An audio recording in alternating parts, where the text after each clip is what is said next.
Bon, bienvenue chez Apex Atlantique. Merci. Alexis Barrière. Alexis Barrière. Impressionnante carrière jusqu'à présent, mais quand même très rapide aussi que ça s'est passé. Oui, exactement. Assez vite. Ouais. 11 victoires, 9 KO. Oui, exact. Tu reviens justement là, d'Arabie Saoudite en ce moment. Tu es allé t'entraîner avec Tyson Fury. C'est quand même pas rien. Là. Toute qu'une expérience, pour vrai. Autant dans ma carrière de boxe pour comme la propulser que expérience personnelle de pouvoir vivre ça avec comme non seulement un champion du monde, mais tu sais, c'est comme la mascotte de la boxe, un peu Tyson Fury, là, c'est comme la grosse vedette en ce moment. Qu'est-ce que c'est par mascotte? À cause de. Ah, son personnage, je pense. Ouais, c'est le ça. Gypsy King. Son personnage, il crie tout le temps, il est loud, tu sais, il est vraiment. Il s'est créé un personnage. Exactement, c'est ça. Parce que, tu sais, mettons, dans le camp, c'est pas tout le même gars, mais quand il va à un combat, il le vend très bien. Ouais, il va pas pareil. Là. Ouais. Puis, tu sais, juste pour te dire un peu le lien que moi j'avais avec Alexis, là, moi, ça fait quoi, 5-6 ans peut-être qu'on se connaît? Ouais. 5-6 ans, il sortait avec une de mes bonnes amies, dans le fond. OK. Que là, ça a fini dernièrement, je pense. Mais. Ces deux-là ont fini dernièrement? Ouais, exactement. Ouais, c'est ça. On parlera peut-être plus tard, là, parce que ça fait partie, je pense, des sacrifices de vie qu'il a dû faire pour se rendre où ce qu'il est aujourd'hui. J'ai été voir 2 de ses combats.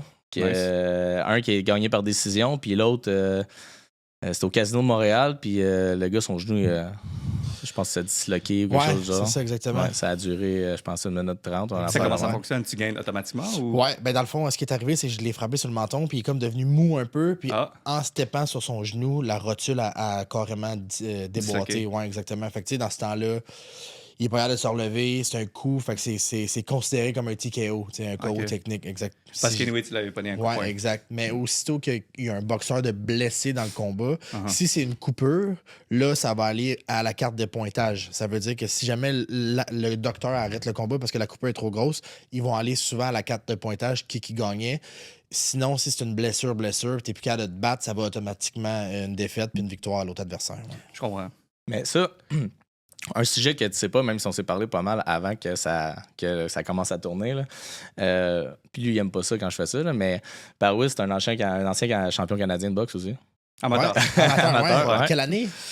My God, j'avais 12, 13, 14, 15, 16. J'étais amateur encore. Ouais, junior 34, dans le fond. 34 combats, 4 défaites. Nice, j'ai fait ringside. Ringside à Kansas City. Ah, c'est malade, c'est vrai. Ouais, mais j'ai perdu contre le gagnant du tournoi. Mais tu sais, c'était pas un sport que j'étais passionné. Ouais. Mon père était, dans sa famille à lui, tout le monde était des boxeurs, des lutteurs. Moi, je me posais toujours la même question. J'étais comme, qu'est-ce que je fais ici? J'étais doué, j'étais très rapide, j'étais très, mettons, c'est ça, t'avais le talent, ouais.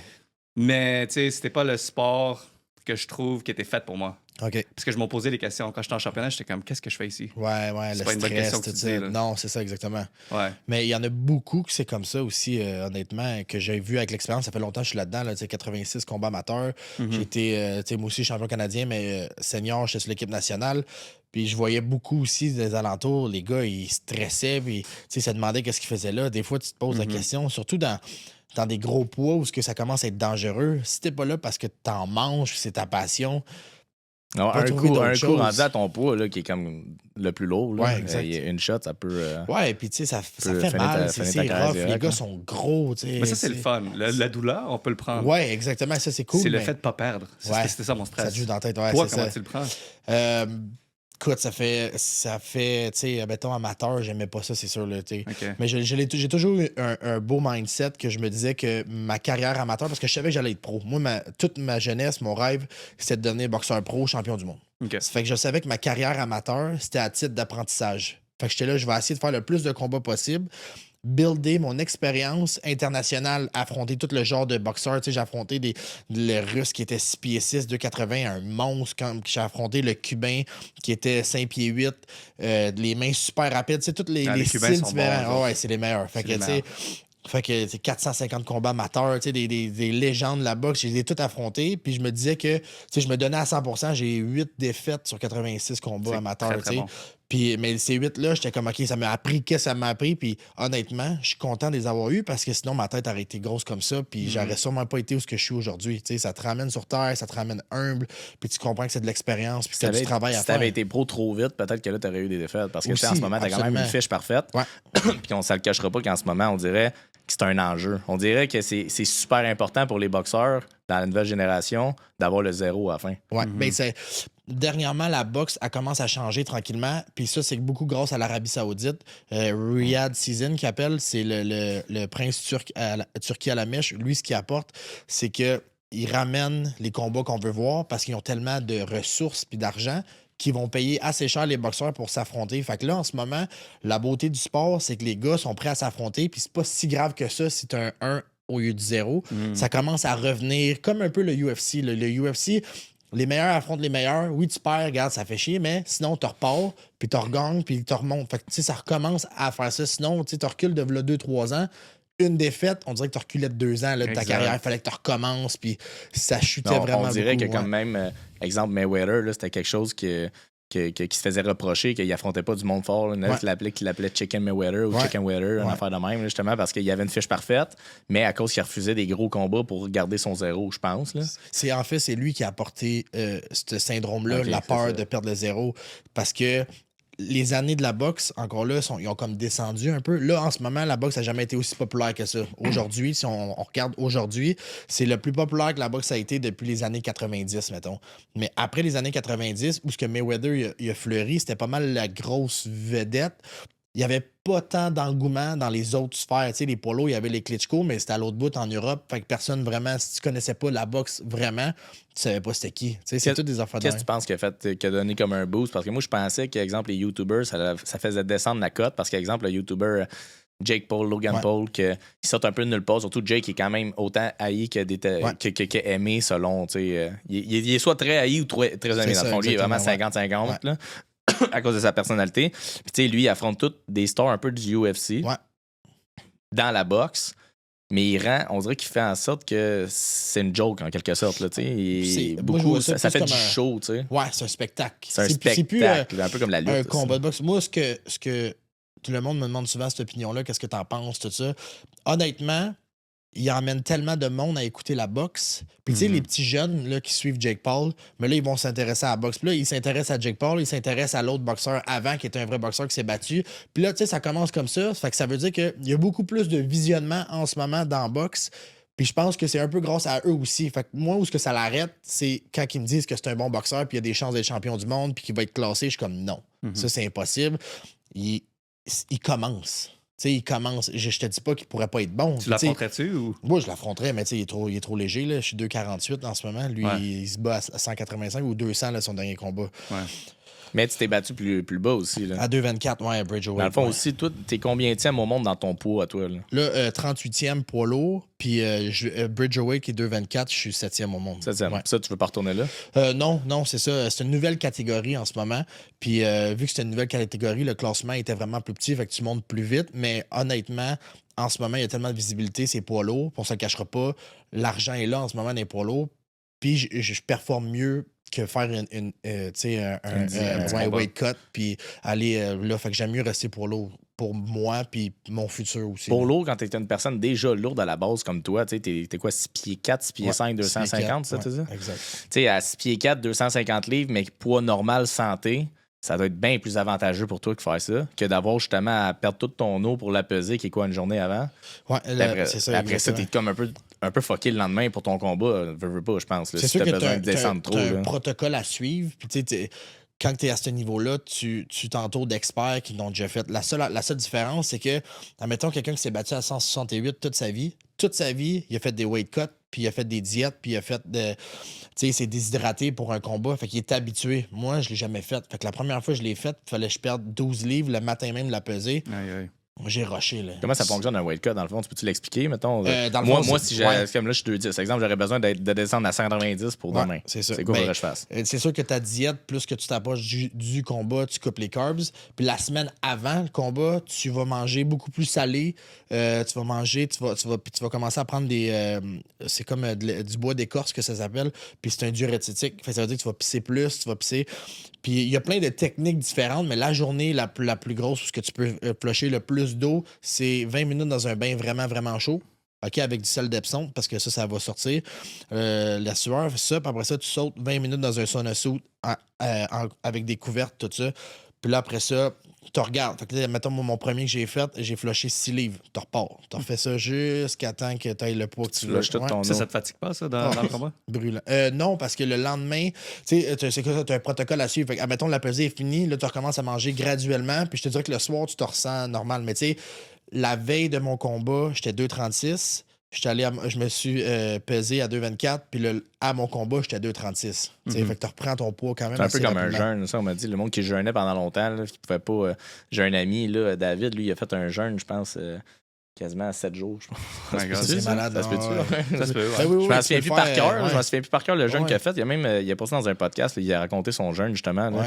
Puis il dit que quand tu recommences, il faut comme tu prends une cuillère d'huile d'olive. C'est comme ton premier repas pour je sais pas combien de temps. Puis après ça, tu vas graduellement. Il y a du monde qui sont perdus. Il y a du monde qui sont perdus, mettons, là, puis pendant 7 jours, puis là, ils sont retrouvés. Puis ils sont arrivés, puis ils ont commencé à manger. Puis l'estomac, ils sont morts à cause de ça. C'est fou, hein. Mais les jeûnes, apparemment, c'est vraiment, vraiment bon pour reset ton système au complet. Ça sort le méchant, puis ça recommence un jeûne de 72 heures. Là. Ils disent que ça serait bon de le faire au moins 2 fois par année.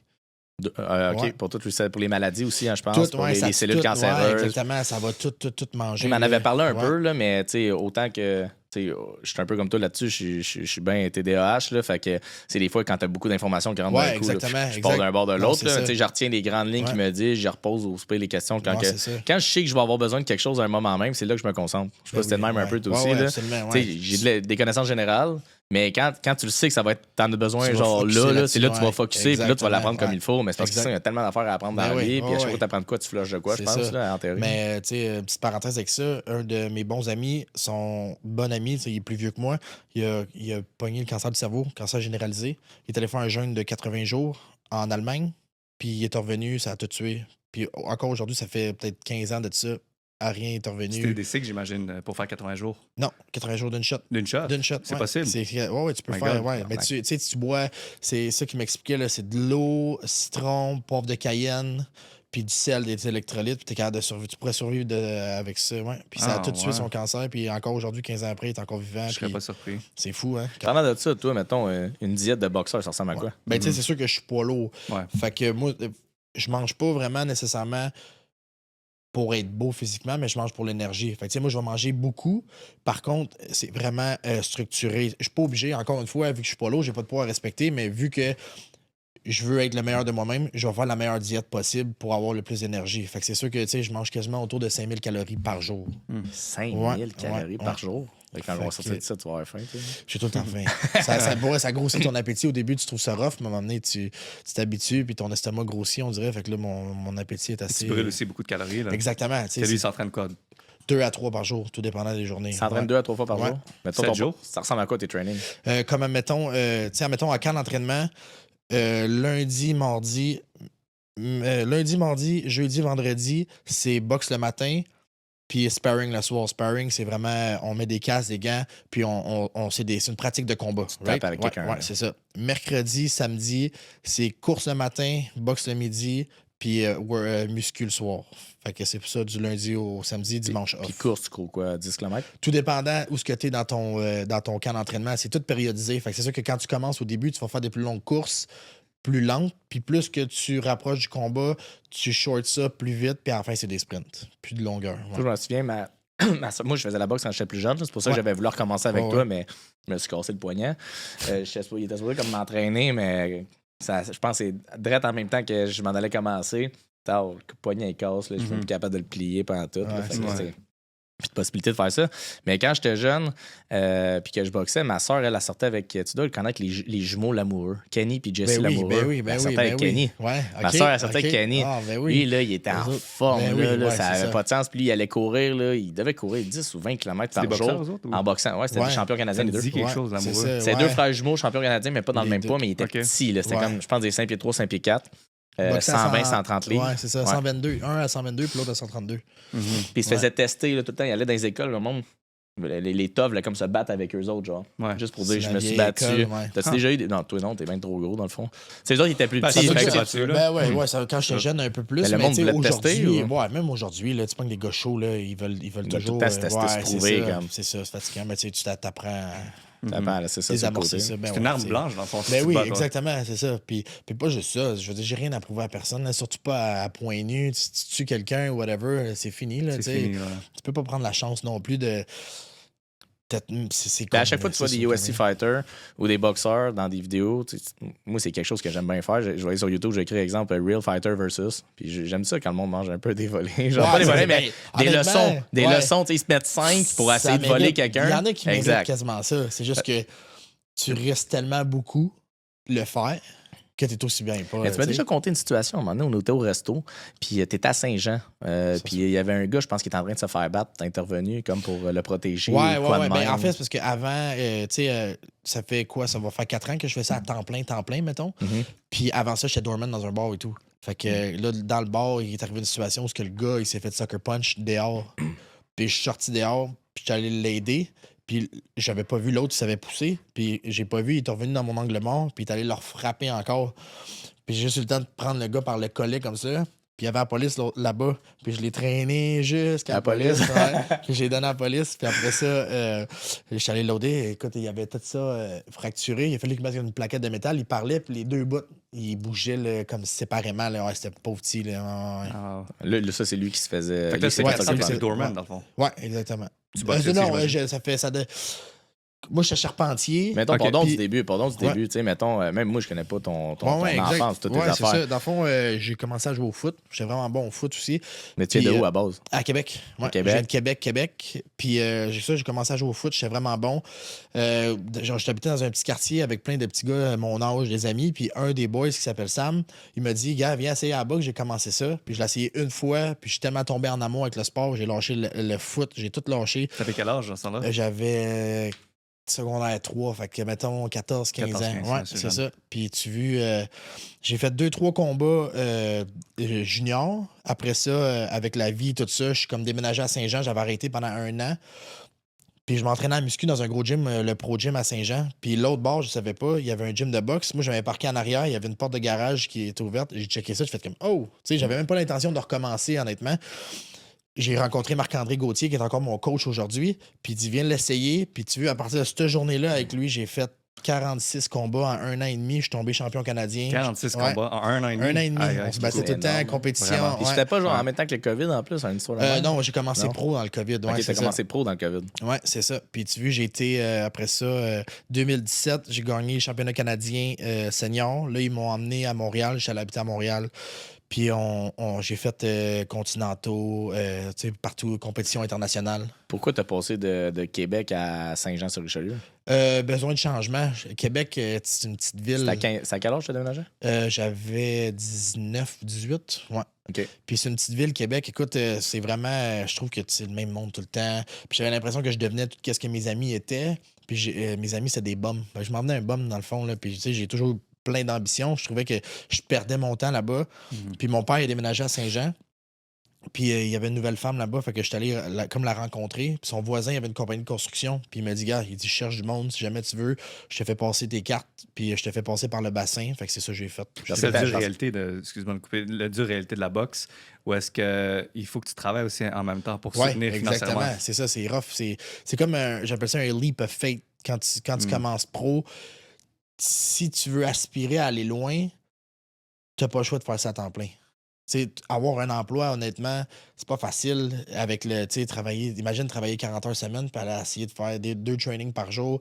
Tu vas te brûler, tu vas péter un burn-out. Fait que il faut que tu fasses le leap of faith. Tu fais comme, gars, on se cachera pas quand tu commences pro, tu fais pas d'argent. Fait que c'est amateur vraiment... non plus. Ouais, c'est ça. Mais non, amateur, c'est encore pire. Ouais. Amateur, là, t'as pas le choix d'avoir un autre job. Ouais, t'as pas le choix. À part quand t'es sur l'équipe nationale, mais c'était 35 000 par année. T'as été sur l'équipe nationale? Ouais, c'est ça, 2 ans de temps. C'est 35 000 par année, mais c'était comme barely enough pour survivre. Là, c'est vraiment, faut que tu survives là-dessus. Habiter à Montréal, manger pour ma catégorie de poids, performer. Puis le gouvernement canadien n'a pas une scène pour nous, pour les athlètes. Fait qu'il fallait payer nos voyages, nos compétitions. Mais c'est des compétitions en Allemagne, en Russie, au Maroc. C'est toi qui payais? Ouais, c'est moi qui payais. Fait que, marché américain, ça t'a jamais intéressé? Oui, mais le marché américain, c'est... comment je peux dire ça? Ils veulent pas d'amateurs comme ça. Le marché américain, ils vont venir te chercher. Si tu arrives aux Olympiques, tu as gagné un or, ils vont faire comme « OK, viens-t'en. » Ils veulent te marketer. Ils veulent que tu puisses être marketé avec un passé déjà. Là, en ce moment, ils m'ont donné plein d'offres, les Américains. J'ai reçu Top Rank, j'ai reçu Golden Boy. Puis Golden Boy. Ouais, exact. Nice. Fait que, là, c'est là qu'ils te veulent. Tu sais, quand t'es pro, tu parais bien, t'as de l'air vendeur, t'es bon. OK, là, on va te faire un offre. C'est comme ça qu'ils vont chercher. Penses-tu aussi le fait que tu as été sparring partner de Tyson Fury? Absolument. C'est sûr que ça t'a aidé pas mal. Là.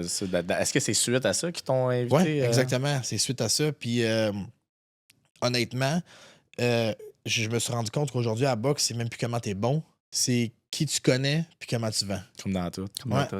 Mon père me disait de quoi quand j'étais jeune? Il me disait, mon gars, t'es mieux de connaître des gens que de connaître des choses. Si t'es capable d'avoir les deux, essaie d'avoir les deux. Les gens, c'est ça qui va t'amener partout. Les connexions, man, faut que t'aies les doigts longs à gauche, à droite. Tu vas se mettre avec tout le monde, c'est jamais les portes qui vont t'ouvrir. C'est ça. Tu sais, je savais que ma carrière de boxe, j'avais le potentiel pour aller loin. Ça, je le savais. Puis, tu sais, je mets je travaille, je fais tout. Je sais que j'étais en mission, mais d'aller avec Tyson, ça a juste. Fait que ça m'a comme. Ça a comme raccourci mon temps de. Comme, OK, j'ai comme. En 5-6 ans, je vais être rendu là, c'est genre l'année prochaine. Comment t'as eu cette opportunité, justement, avec Tyson? Dans le fond, le coach à Tyson, qui est maintenant mon coach, c'est Sugar Hill Stewart. Puis lui, il connaît bien Yvon Michel. Puis moi, puis Yvon Michel, on a fait équipe ensemble maintenant.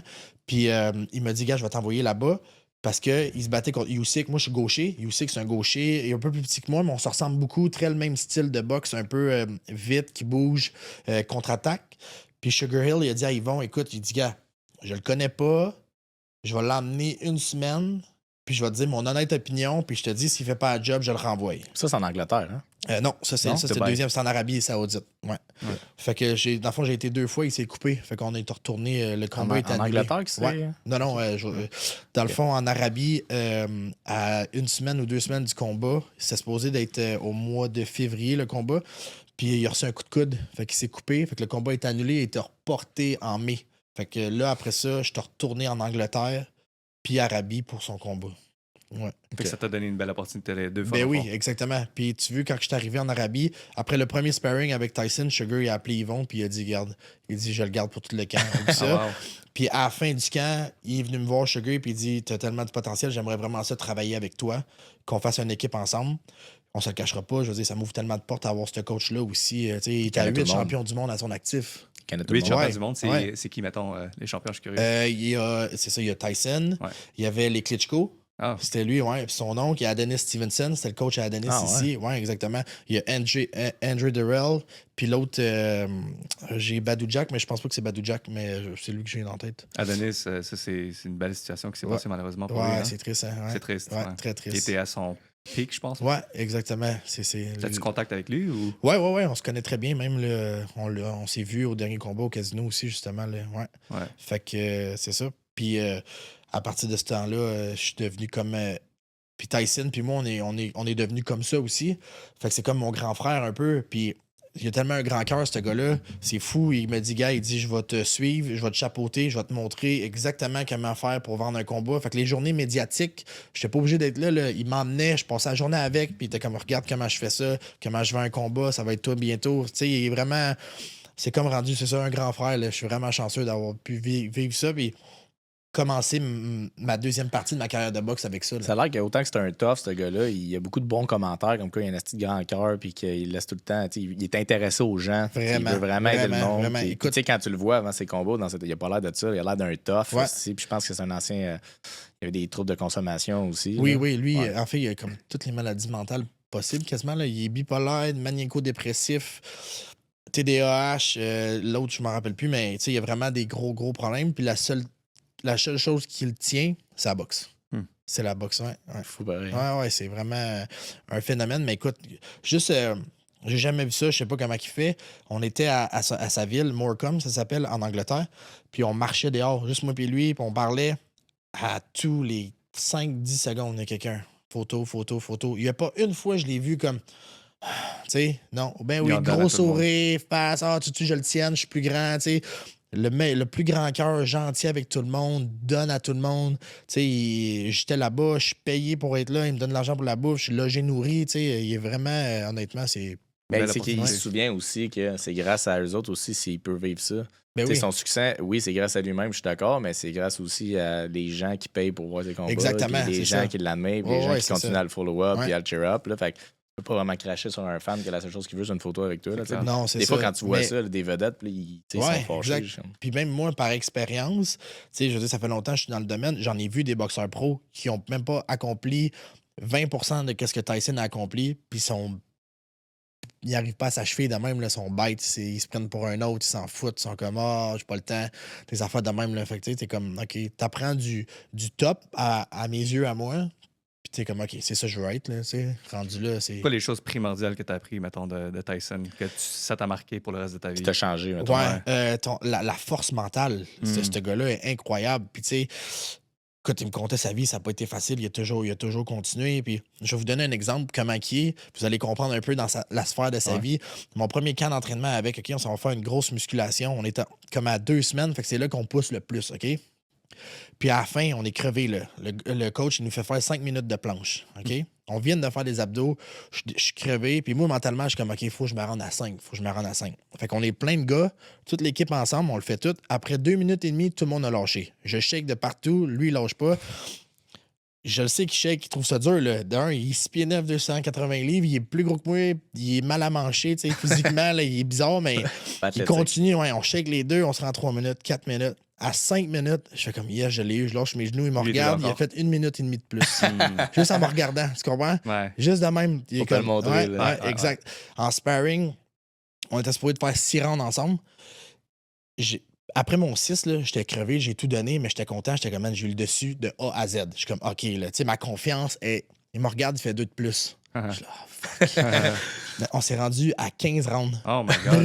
Brûlé. Les 3 minutes, ça? Hein? Les 3 minutes? Ouais, brûlé, plus de bras, lui non plus. Ben, il voulait juste comme finir ça, fier parce qu'il savait que ça avait mal été, tu sais, mais 99,9% des athlètes, des boxeurs, seraient pas capables d'aller à cet endroit-là. Fait que ça m'a appris d'aller creuser dans ton mental, puis de pousser, même si tu n'es plus capable, il en reste encore un peu. Là. Fait que aujourd'hui, à l'entraînement, j'adapte toujours ce thinking-là. Ouais, exactement. Puis dans les sphères de ma vie au complet, ça m'a tellement appris. Juste des petits exemples comme ça, mais c'est ce genre de personne-là qui est là, tu sais. Ouais.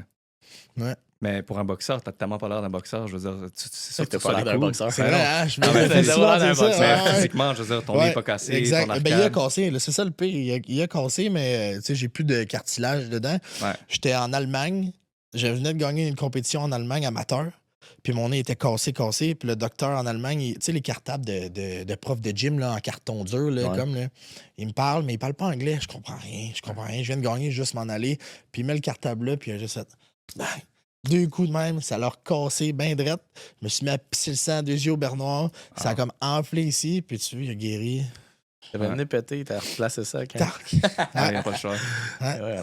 Comme les joueurs de foot, tu vois, ils ont l'épaule disloquée, ils rentrent dans le mur, clac, ça leur replace. Il gosse un peu, il se met un genre de spray, il embarque. Il retourne jouer. C'est malade. C'est ça. C'est quoi, d'après toi, le dark side, mettons, de la boxe? Parce que, tu sais, moi, si on regarde Adonis Stevenson, malheureusement, ce qui s'est passé à lui, c'est le genre de truc que ça te stresse un peu. Est-ce que tu penses à ça? Parce que c'est une probabilité. Un peu ce qui est arrivé à Stevenson? Il était dans un combat, il s'est fait knock-out. Je pense qu'il y a une chirurgie dans la tête. Il y a eu du sang au cerveau, en fait. Ouais. Exact. Il était en coma quasiment 4 semaines de temps. Il a beaucoup changé. Là. Comme maintenant qu'il parle dans les entrevues, c'est plus la même personne. Non, 0 mentalement. Tout est. C'est comme s'il serait redevenu un jeune adolescent de 15 ans, mettons. Ah ouais, ça paraît comme il a l'air immature un peu. Immature. Puis comme Sugar, son coach, qui est mon coach maintenant, qui dit, regarde, tout le monde dit, c'est triste, mais gars, au moins, il est capable de parler, il marche, il est revenu lui-même, en gros, mais c'est triste. C'est sûr que ça fait peur, mais je pense que tu apprends à faire la paix avec ça. Tu es tellement passionné de ce rush-là, le feeling que ça fait embarquer dans le ring, tu le sais un peu. C'est quoi, là, quand tu es allé au ringside, c'est malade, là, les 4 rings, puis le monde, puis c'est fou l'ambiance. J'avais vu Gervonta Davis. Ben oui. Il était là devant moi. C'est fou, hein, exactement.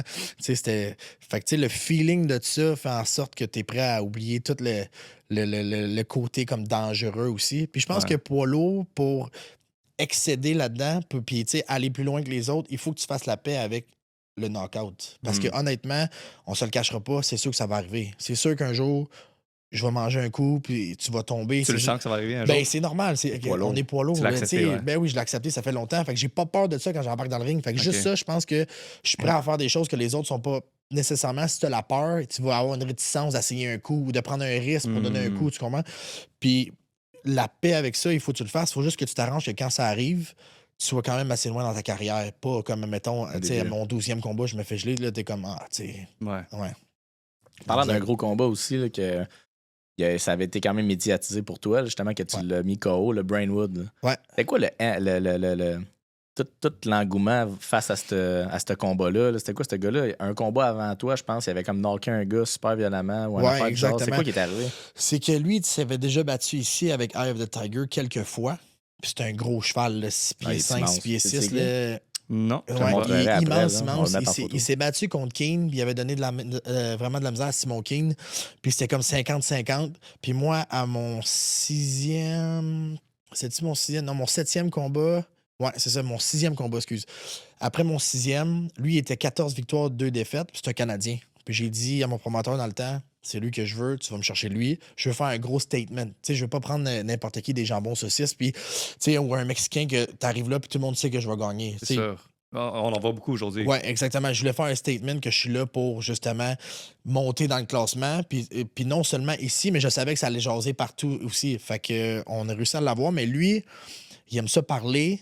Puis il m'a tellement appris dans ce combat-là parce que le moussage de combat, il m'envoyait des vidéos sur Facebook, Instagram, comme quoi qu'il s'en venait ici, me détruire, me casser la gueule, mais ça à tous les jours. Ouais. Ouais. Puis il affichait ça sur les réseaux sociaux à tous les jours. Alexis, c'est un gars quand même très posé, calme. Je le compare un peu à toi au niveau aura, attitude. Là. Ouais. Puis à la fin, moi j'ai regardé ses. Ouais, moi je suis pas même pas C'est tout contraire. Non, je me le cacherai pas. Puis après son combat, tu sais, je le vois jamais fâché, ce gars-là. Puis là, je regarde son combat, justement, dernièrement. Puis là, je le vois, là, quand il knock, puis qu'il apprend qu'il y a la victoire, là, dans le fond, là. Tu t'en vas, là, t'étais enragé, tu t'en vas crier de quoi? C'est quoi tu y as crié? T'es allé crier. Ouais, parce que. T'as rien été dit, on dirait que tu dis de quoi, genre? Je m'en souviens pas. Mais je pense pas que je pense que j'ai juste crié. Écoute, ça a été un 8 semaines constamment qui était dans ma tête. Parce qu'il faisait des vidéos, pis tout ça. Puis au début, tu sais, j'avais jamais vécu ça. T'es prêt un peu personnel, t'es comme, tu sais. Puis là, à un moment donné, tu fais la paix avec ça. Puis à un moment donné, j'ai fait une vidéo aussi. Je me suis dit, je vais répondre parce que j'avais juste l'air du gars qui faisait rien. Mais j'ai fait un beau vidéo. Puis là, j'avais comme brisé. Il me fait une vidéo en criant. Je fais comme, OK, là, c'est moi qui t'ai. Puis là, il me faisait encore des vidéos. J'ai arrêté de répondre. Puis la semaine du combat, il m'a refait une vidéo. Puis mon sparring partner, c'était Simon Keane, lui qui l'a knocké. Fait que j'ai juste pris une photo avec. Puis j'ai dit, hey, excuse-moi, j'ai pas le temps de te parler. Je suis en train de m'entraîner. Puis c'est moi, puis Simon. OK? Puis là, il m'a refait une autre vidéo. Qui est en train de dans ta tête, ouais. Je suis comme, OK, je l'ai. Fait que là, à la pesée, lui, il arrive. Puis, écoute, il est craqué, il grogne, tout ça. Puis là, on fait la pesée. Finalement, il est pas si pire, puis il vient à mon oreille, puis il dit, tu sais que je vais te frapper tellement fort que tu vas tomber en bas des autres cordes. Fait que là, je réponds rien, puis je fais juste sourire. Puis j'avais fait exprès, je mangeais de la gomme ouverte, puis je faisais des ballons comme si c'était rien. Ouais, exactement. Ouais. Mais dans ma tête, j'étais comme, OK, là. As-tu le droit de le pousser, genre, ou donner une claque? Tu peux aussi, mais tu sais. C'est bon pour le show. Ouais, je vais juste. Parce que si je poussais, ça montrait que j'étais émotionnel. Fait que là, j'étais comme, gars, je vais juste rire, puis je faisais des ballons, puis je parlais pas. Puis la soirée du combat, il s'est passé de quoi dans ma tête, là? Tu sais, au début, quand ma musique en embarque, d'habitude de chalut tout le monde. Là, j'ai pas regardé personne, je suis allé straight au ring, j'étais comme, je veux juste me battre. Puis la cloche a sonné. Puis aussitôt que la cloche a sonné, je me mets à le toucher, je fais comme, OK, c'est d'être là que ça se passe. Ping, il est tombé à terre.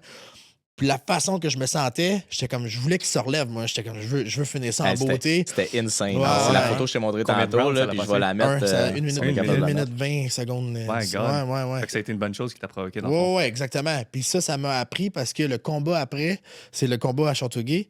Puis ce gars-là, il était silencieux. Puis on dirait que c'était une belle performance pareil, mais je me sentais pas comme je me sentais à mon autre parce qu'il m'a tellement hypé que j'étais comme, là, il y avait rien. Fait qu'on dirait que je suis arrivé là un peu flat.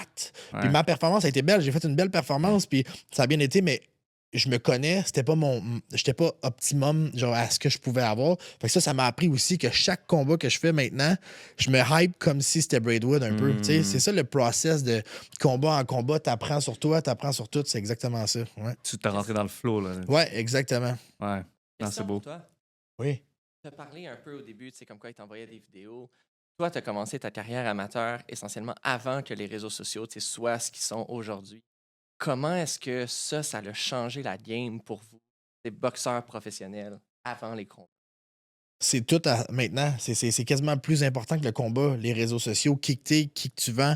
Moi, même aujourd'hui, je pense que ça serait comme mon plus gros défaut en tant qu'athlète, c'est comment que je me promouvois, comment que je m'affiche sur les réseaux sociaux, parce que premièrement, mes réseaux sociaux, c'est juste de la boxe, mais c'est pas assez contenu. Tu sais, tu regardes les autres boxeurs où ils ont un gros following, c'est à tous les jours, c'est tout, même si c'est rien, un petit entraînement, une petite course, whatever, moi, on dirait que c'est pas encore un réflexe pour moi de faire ça, mais je te dirais que c'est extrêmement important. C'est comme ça que tu vas vendre ton combat. C'est comme ça que, surtout d'un niveau où tu es rendu pay-per-view, le monde, ils vont suivre le combat avant qu'il commence. Fait qu'ils vont l'écouter avec émotion, engouement. Tandis que si tu fais rien, malheureusement, ils savent pas nécessairement t'es qui.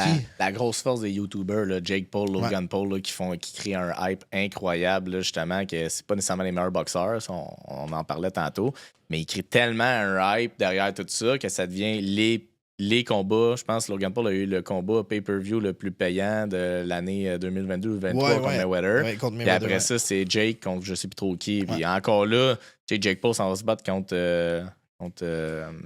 Mike Tyson. Ouais. Ça va se battre contre Mike Tyson. Ça n'aura pas lieu, finalement, le combat. Non. Parce que le prince de l'Arabie, Turquie à la mèche, il a fait un gros statement. Il dit, moi, je l'ai vu le contrat, puis je le ferai pas le combat parce que c'est arrangé. Ah. Ouais. Ben, ça avait l'air arrangé. Anyway, ouais, c'est arrangé. Écoute, c'est qui gagnait?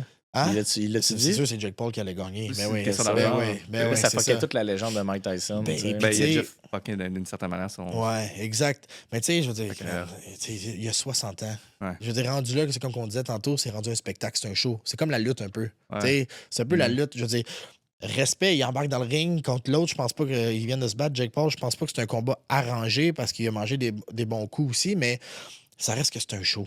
Tu sais, je veux dire, si tu voudrais vraiment être un vrai boxeur, tu affronterais les bonnes personnes pour te monter dans le rang, mais là, il affronte des personnes qui savent que ça va emmener des vues. Mm-hmm. J'ai rien contre ça, parce que ça marche. Tu sais, avant Jake Paul, tous les boxeurs qui se battent, c'est des vrais boxeurs ou des boxeuses qui veulent monter. Ça fait qu'ils amènent quand même de quoi de bon au sport, puis de la visibilité à des personnes qui peut-être pas y aurait cette visibilité-là nécessairement. Mm-hmm. Fait que c'est vraiment une question d'offre et de demande. Comme exactement, c'est ça. Forme de business. Exact. Ouais. Puis toi, ça t'a donné une belle leçon, j'imagine, de pouvoir augmenter ton audience. Ben oui, absolument. Puis tu sais, ça m'a appris aussi, comme on se parlait tantôt, là, j'ai quelqu'un qui va me suivre pour gérer mes réseaux, pour vraiment prendre des photos, puis builder un peu.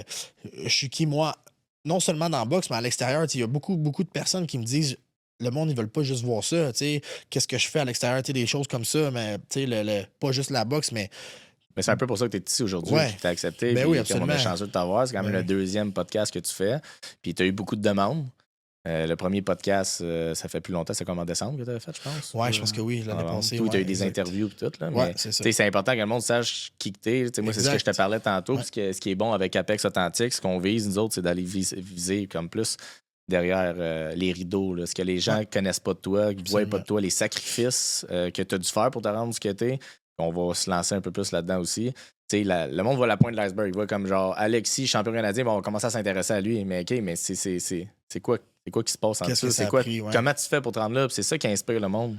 C'est ça qui inspire les gens. Souvent, ils vont te regarder et vont dire mais là, je serai jamais fort de même. Par exemple, quelqu'un commence à boxer, il commence, puis toi, t'es là, tu sais, il se dit qu'il frappe bien trop fort, mettons. C'est ça, exactement. T'entraînes-nous au crew boxing, je pense? Non, je m'entraîne à... Ben là, tu veux, comme avec mon nouveau coach, je suis rendu en Floride. Fait que là, tous mes camps d'entraînement vont être en Floride, mais sinon, je m'entraîne au gym à mon coach à moi, Marc-André, qui est à Saint-Jean-sur-Richelieu. Ouais. À Saint-Jean-sur-Richelieu, OK. Fait que là, tu t'entraînes là, mais tu sais, le monde qui te voit puncher, là, il doit se dire...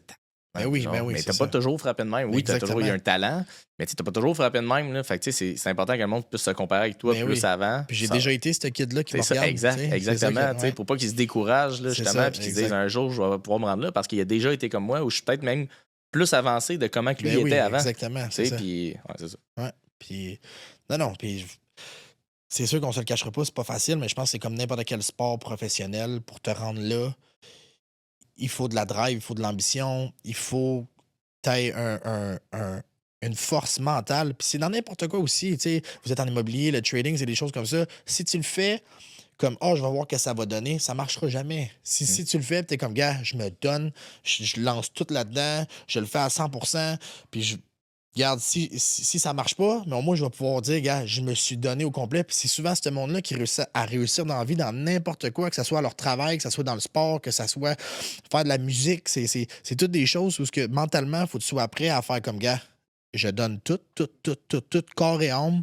Ça va être dur, mais même si c'est dur, je continue. Puis à un moment donné, vous le voyez, là, quand vous avez commencé, c'était sûrement pas aussi facile d'aller chercher ce que vous voulez aujourd'hui. Exact, Autant Paris que moi, exemple, dans nos sphères, moi, il a fallu que je recommence. J'en ai perdu de l'argent. Ben oui, c'est ça. On a fait des placements, on a tout perdu. Lui aussi, je m'en souviens. C'est le process. Même quand on parlait, le podcast aussi, quand on commence de quoi, il y a des choses qu'on aime et des choses qu'on n'aime pas. On s'améliore dans tout ça, mais vous donnez pareil. C'est dans tout, je pense. C'est quoi la plus grosse épreuve que tu as pu avoir, mettons? Elle qui t'a le plus marqué, mettons, la plus grosse échec que tu as eu? C'était peut-être un... Elle qui t'a failli quitter, genre. Elle qui t'a failli quitter, mettons. Ben moi, il est arrivé une grosse affaire dans la boxe avec moi. Il a fallu que je quitte l'équipe nationale de boxe. Puis j'ai été comme un peu à un moment où j'étais en dépression parce que je savais pas si je pouvais me rebattre dans la boxe. Ils voulaient me suspendre pendant 4 ans de temps. Puis parce que quand j'étais jeune, mettons 21, 22, j'étais très excessif, mais dans tout. Fait que j'étais un peu le gars sur le party qui prenait rien au sérieux. Je savais que je voulais être boxeur, mais on dirait que le côté sombre de l'excessivité était venu me chercher, mon entourage, tout ça. Puis, aujourd'hui, je suis plus gêné d'en parler. Là. C'est quand même une histoire drôle. Là. J'étais dans un party, j'étais avec une fille, je voulais m'amuser, mais j'avais trop bu d'alcool. Fait que mon ami m'avait donné une pilule, je pensais que c'était un Cialis. Puis, ce qui est arrivé, c'est que le lendemain, je me suis fait tester.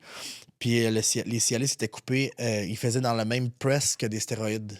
OK? Fait que là, ce qui est arrivé, c'est que j'ai testé positif aux stéroïdes. Fait que le directeur de Boxe Canada, il vient me chercher, puis il dit, regarde, ils veulent te suspendre 4 ans de temps, mais 4 ans, pas le droit pro, pas amateur, pas le droit à aucun autre sport, rien. Fait que là, je suis comme, j'ai jamais pris ça. Au début, je ne cache pas que c'est ça, là, ça prend du temps. Fait que 1 an et demi de temps, je pouvais pas boxer. J'étais en cours là-dedans. Finalement, j'ai été déclaré non coupable. Tout était lavé, c'était correct, mais ça a quand même pris 1 an. Mais c'était 1 an et demi là j'étais comme, OK, c'est quoi, faut que je retourne travailler. Ça ressemble à quoi? C'est une forme de dépression là, que tu as passé? Ben oui, c'est vrai, carrément une dépression. Puis je suis allé dans le fin fond du baril du fond que je pouvais aller parce que je pensais que je boxais plus. Au début, il n'y avait aucune chance. Il fallait que je fasse tester des pots, puis j'emmène ça au States. Ça a coûté comme 35 000 de frais, d'avocat, de tests, de tout ça, pour au final pas être coupable, mais ce processus-là, le 1 an et demi, je pensais que j'avais tout perdu. Là. Puis à un moment donné, j'étais au fin fond, puis je perdais tout le monde. T'es proche. Puis... Ouais, tout le monde qui est comme, OK, on abandonne. Puis c'est mon coach de boxe, Marc-André, qui est venu me voir, fait comme là, je veux dire, c'est toi, là, qu'est-ce que tu fais, là? Tu sais, il était quasiment les larmes aux yeux, il était comme, man, il dit, ce talent-là que t'as, tu vas le gaspiller, puis ça m'a tellement shaké que j'ai fait comme, OK, c'est vrai. J'ai tout placé de côté. J'ai travaillé sur moi. Je suis redevenu une nouvelle personne que je voulais être. Quelqu'un que j'étais fier. Parce que quand t'es en dépression, t'es pas fier de toi. T'es comme, tu t'en veux. T'es-tu reviré vers la drogue? T'es-tu reviré vers l'alcool? Alcool, drogue, ouais. Tout. Tu party ou tu restais à la maison? Non, party, tout. J'avais rencontré une fille qui était aussi bas que moi là-dedans. Puis, on se tirait vers le bas. C'est extrêmement toxique, mais... Tu sais, mettons, je regarde ça aujourd'hui, puis honnêtement, je suis content d'avoir vécu ça. Parce que je suis rendu la personne que je suis rendu aujourd'hui. Puis là, aujourd'hui, il n'y a rien sur la planète qui pourrait m'arriver que je serais pas assez fort pour surmonter. Exact. Fait que, tu sais, c'est gros quand même, mais en vrai, je suis vraiment content parce que ça fait la personne que je suis aujourd'hui. Fait qu'il fallait que tu le vives. Oui, exactement. Il a fallu que... Souvent, il y a une expression où tu touches le fond pour remonter, mais je pense que moi, dans mon cas à moi, c'était vraiment ça qu'il a fallu que je vive. Là. Le pire combat qu'on a affronté dans une vie, c'est avec soi-même. Oui, exactement. Comme tu dis, il n'y a plus rien qui va t'atteindre après parce que tout le reste, c'est externe. C'est ça, exactement. Puis là, tu prends des bonnes décisions pour toi, puis toutes les décisions que tu prends par rapport à toi, ben ils sont bonnes. Oui, exactement. Ils sont bonnes parce que tu te respectes beaucoup plus que tu te respectais dans le temps parce que tu pensais justement que tu n'avais plus rien, tu n'avais plus comme the way of life, tu savais plus ce que tu t'en allais. Mais là, maintenant, je pensais, tu sais, ta source d'énergie ou comme ta source de ta passion est comme on la prend puis on l'enlève. Fait que tu te retrouves avec quoi? Tu te rends compte que finalement, t'as pas grand-chose, là, tu sais. C'est vraiment ça qui est arrivé. Moi, je mettais tout là-dedans. Puis en plus de ça, c'est encore pire parce que c'est quelque chose que j'ai fait. C'est pas comme si je m'avais blessé, puis ils me disent tu peux plus jamais boxer de ta vie. Là, c'est hors de ton contrôle, c'est d'autres choses. Là, c'est quelque chose que moi j'ai fait parce que j'étais encore inconscient puis trop excessif. Fait que je pouvais pas savoir l'impact que ça avait. Puis j'étais trop dans le moment présent, puis je pensais à rien d'autre que là, faut que j'aille du fun. T'sais? Mais ça... Tu t'es semi-coupable d'une certaine manière. Ben oui, extrêmement. Il y a beaucoup de monde qui sont, depuis la pandémie, ont tombé dans une dépression. Puis tu vois, maintenant, aujourd'hui, tu regardes en arrière, t'es comme, je suis content de l'avoir vécu. Je l'ai utilisé pour moi. Exactement, c'est ça. J'ai toujours une dicton qui dit « There's no light without dark ». Excusez-moi pour mes... les codes en anglais. Mais « There's no tall without short, there's no dark without light ». Qu'est-ce que tu dirais aux gens qui sont en dépression, qui sont dans ce fin fond du baril? Là? C'est quoi le conseil que tu donnerais à ces gens-là? Que peu importe ce qui arrive, tu sais, t'es encore là. C'est juste le fait que tu sois encore là, c'est déjà énormément beaucoup. Puis tu sais, moi, c'est les petites choses que le monde autour de moi qui m'ont aidé, puis de recommencer à m'entraîner. J'étais rendu 270 livres là, de gras, là. J'étais pas beau, là. J'avais de l'air de... On est-tu capable d'avoir une photo? Ouais, j'ai une photo. C'est ça. Il y a une vieille photo de lui que j'ai vue quand je pense que l'équipe nationale, même, t'étais gras contrairement à là. Ouais, c'est ça, exactement. Mais gras, je prenais pas ça au sérieux tant que ça. Puis, t'étais bon, mais tu pourrais être encore mieux. Tu faisais le party, puis t'étais déjà champion en plus. Je m'assiste mon talent. C'est ça, exactement. Puis c'est ça, mais la dépression, ça passe. Va t'entraîner. Fais quelque chose qui va t'aider à te créer de la dopamine pour te changer les idées, que ça soit t'entraîner, n'importe quoi. Cool, fais quelque chose. Ouais, something you'll love, quelque chose que tu vas aimer, puis ça va t'aider à justement process, puis tranquillement, pas vite, tu vas voir la lumière au bout du tunnel, puis ça revient. Moi, je suis chanceux parce que quand j'ai décidé de revenir, mon monde est quand même venu, ma famille m'a soutenu, puis tout ça, puis je suis revenu quand même vite, mais j'ai tellement fait du gros travail intensément parce qu'au final, je savais que j'ai toujours su que j'étais une bonne personne qui pouvait faire des grandes choses. C'est juste que je me donnais pas l'occasion de le faire. Là, comme un peu tout le monde, je pense. Exactement. Là, j'ai ouvert les valves, j'ai fait que, gars, t'as jamais abandonné. Sois la meilleure version de toi-même, sois fier de toi. À tous les soirs, à cette heure, quand je me couche, je suis extrêmement fier de la journée que j'ai faite. Peu importe c'est quoi. Il y en a des plus roughs que d'autres, mais en vrai, en gros, c'est ça. Puis je pense que c'est une belle façon de voir les choses. Est-ce que tu es fier de ce que tu as accompli aujourd'hui? Oui, parfait. Demain, on continue. Tu dirais que ce serait quoi en ce moment ton plus gros défi envers toi-même? Encore. Parce qu'on s'améliore chaque jour, puis on va toujours s'améliorer, puis même si où ce que t'es. C'est super impressionnant. Je suis sûr qu'il y a encore des affaires que tu te dis, faut que j'améliore ça. T'sais. Absolument. Écoute, c'est. En termes de. Moi, mon gros problème, je suis TDAH, l'organisation, mettons, là. Ça, j'ai bien de la misère avec ça. Puis ça m'emmène à ma carrière de boxe. Et comme, tu sais, là, il y a plein de petits points qu'il y avait, comme, tu sais, avec Tyson, tout ça. Tout a comme explosé, mais c'était tout des. À boxe, t'as beaucoup de oui-dire. Ça veut dire que ils vont te promettre des choses, puis t'attends plus. Mais si tu crois à tout le monde comme moi, j'étais un peu naïf là-dedans parce que j'étais nouveau là-dedans. Puis là, je vois plein de choses. Je me suis fait offrir des affaires. Puis j'étais comme non, tu sais, je me concentrais. Puis au final, tu te ramasses avec rien. Fait que je pense que c'est vraiment la persévérance en ce moment le plus gros dur. C'est que de continuer à croire puis de continuer. Puis là, tu sais, là, on a, comme tu me dis, là, comme une couple de mois, c'était ça. Aujourd'hui, tout se débloque, là. Tu sais, mettons, là, dans les dernières semaines, dans les derniers mois, tout se débouche. Fait que je pourrais dire qu'il n'y a plus grand-chose de dur. Qu'est-ce qui est dur, là, en ce moment? Ça va être les combats. Ça va être de faire les bons choix de combat, les bons choix de carrière. C'est ça qui va être, tu sais... Qu'est-ce qui se passe dans ta tête pour éliminer, dans le fond, toutes les oui-dire? Moi aussi, je suis un peu une personne comme toi, là. Ben, tu sais, TDAH aussi, mais je vais beaucoup écouter les oui-dire. Je vais me fier là-dessus, tu sais, en plus que je suis en vente, en courtage. C'est ça, ouais. Le client, il y a du monde qui m'écrit, je vais investir, je vais vendre ma maison, puis ci, puis ça, finalement, il me donne pas de nouvelles, il me revient à pas. Mais là, moi, j'avais déjà assumé que j'avais déjà commencé à checker les immeubles. J'avais déjà planifié, déjà commencé mes affaires, mais au final, la personne, elle a jamais rien, elle s'est jamais présentée, tu sais. Puis, tu sais, ça m'arrive souvent, tu sais. En vente, tu parles à tellement de monde. C'est ça qui arrive. Tu sais, toi aussi, que dans le fond, tu t'accroches à ça. C'est ça que je veux. Moi, je veux plus de monde, je veux aider plus de monde dans un sens. Toi, c'est la même affaire. Toi, tu veux plus de contrats, tu veux plus. Fait que, tu sais, tu vas t'accrocher à ce que le monde dise, mais comment tu t'as fait? C'est quoi qui se passe dans ta tête pour justement tasser ça finalement maintenant? Honnêtement, pour moi, la meilleure chose que j'ai faite, c'est que je me suis associé puis je suis rendu avec Yvon Michel. Yvon Michel, écoute, ça fait tellement longtemps qu'il est là-dedans. Son carnet de contacts, son réseau de contacts, tout ce qu'il connaît dans la boxe est fou. Fait qu'à cette heure, c'est lui qui gère tout ça. Fait que moi, s'il vient me voir, c'est quelque chose de concret, c'est quelque chose qu'on travaille ensemble, c'est quelque chose de gros qui s'en vient. C'est lui qui m'a envoyé, tu sais, on a comme commencé ensemble, mais au début de l'année, Yvon, il s'est assis avec moi et il me dit, bon, c'est quoi que tu es prêt à faire pour ta carrière de boxe? J'ai dit tout. Il dit, t'es sûr? Tout. Fait qu'il a dit, ouais. Il dit, OK, parfait, ça sera pas facile. Fait que je suis parti pendant quasiment 3 mois de temps sans mettre les pieds ici. à voyager, à boxer avec Tyson, fait que tout ça, c'est des choses que lui a apportées, mais c'était pas des rêves. Mais avant ça, je me suis dit du rêve, là. Je vais aller faire des camps d'entraînement à Vegas avec lui, faire ça, ce promoteur-là te veut, blablabla, mais j'avais pas de nouvelles. Mais c'est toutes des choses que tu t'attaches parce que, malheureusement, au Québec, on n'a pas les ressources pour faire évoluer un boxeur, surtout pas un poids lourd. Fait que peu importe que tu sois Eye of the Tiger, groupe gym, peu importe qui, ça coûte tellement cher qu'il faut que tu ailles justement aux States, Angleterre, Arabie Saoudite. Il faut que tu ailles chercher ça pour que ça fasse des partnerships. Puis là, tu vas évoluer ton athlète au niveau. Fait que c'est ça qui me manquait, moi. Puis on se le cachera pas, c'est l'argent aussi. Je veux dire, l'argent, tu commences tes premiers combats, tu fais pas grand sous, fait que t'es comme. En ce moment, ça ressemble à quoi? T'es encore commandité par Popeye? Il me semble que t'avais une grosse commandite avec par Popeye. Okay. C'est-tu ton commanditaire principal? J'ai 3 commanditaires principaux. J'ai Popeye, Location Accès Crédit, puis Pétrole Bélanger. Eux autres, c'est mes gros commanditaires. Eux autres, ils m'ont aidé beaucoup là-dedans. Mais là, maintenant, j'ai une assurance que mes prochains combats qui s'en viennent, là, je vais pouvoir comme un contrat, dans le fond? Ouais, c'est ça. Là, je vais pouvoir faire comme... Okay. C'est quoi, mettons, les premiers combats, si tu commences les premiers combats dessus? J'ai fait 1500$ mon premier combat. Wow. Ouais, 1500$. Ouais, c'est rien, 1500$. C'est une chance que j'avais des commanditaires, mais... Exemple, ton prochain combat, ça ressemble à quoi? Ça va être beaucoup, beaucoup, beaucoup plus. Tu le sais pas encore. Plus que 0 $, mettons? Ouais. Hein? Plus que 0? Plus que... Ouais. ça va être 6 chiffres.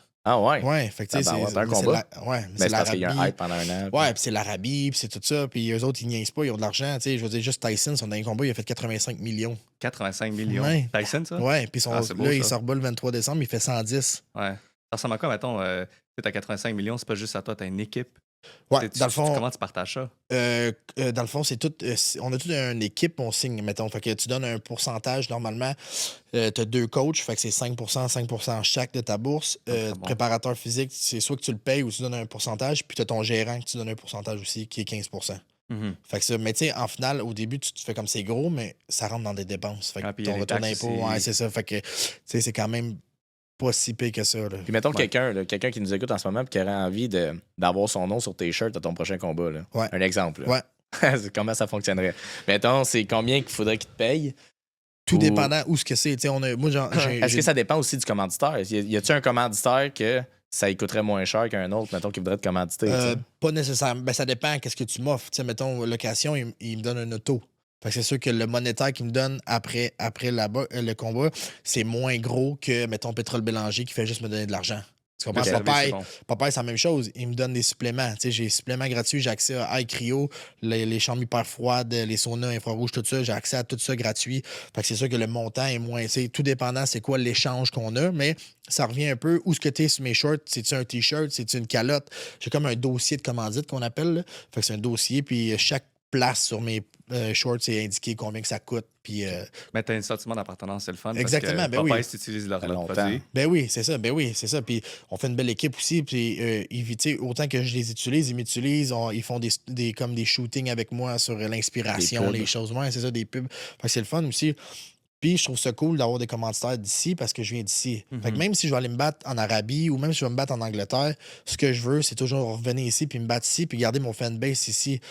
Parce que je viens d'ici, puis j'ai commencé, tu sais, l'histoire a commencé ici. Je trouve ça vraiment nice de pouvoir... Le meilleur exemple que j'ai, c'est Lucian Boutet. Lucian Boutet était champion du monde. C'était comme le champion du peuple, c'est son surnom. Puis même aujourd'hui, il boxe plus, mais tout le monde le connaît. Tout le monde sait c'est qui. C'est comme une légende. Lui, il fait quoi, mettons, dans la vie aujourd'hui? Mais lui, il est intelligent. Il investit en immobilier beaucoup. Fait qu'il travaille plus. Là, il profite de sa vie. Là. OK. Toi, tu éventuellement investir en immobilier? Absolument. Tu sais, le but dans tout ça, c'est de faire...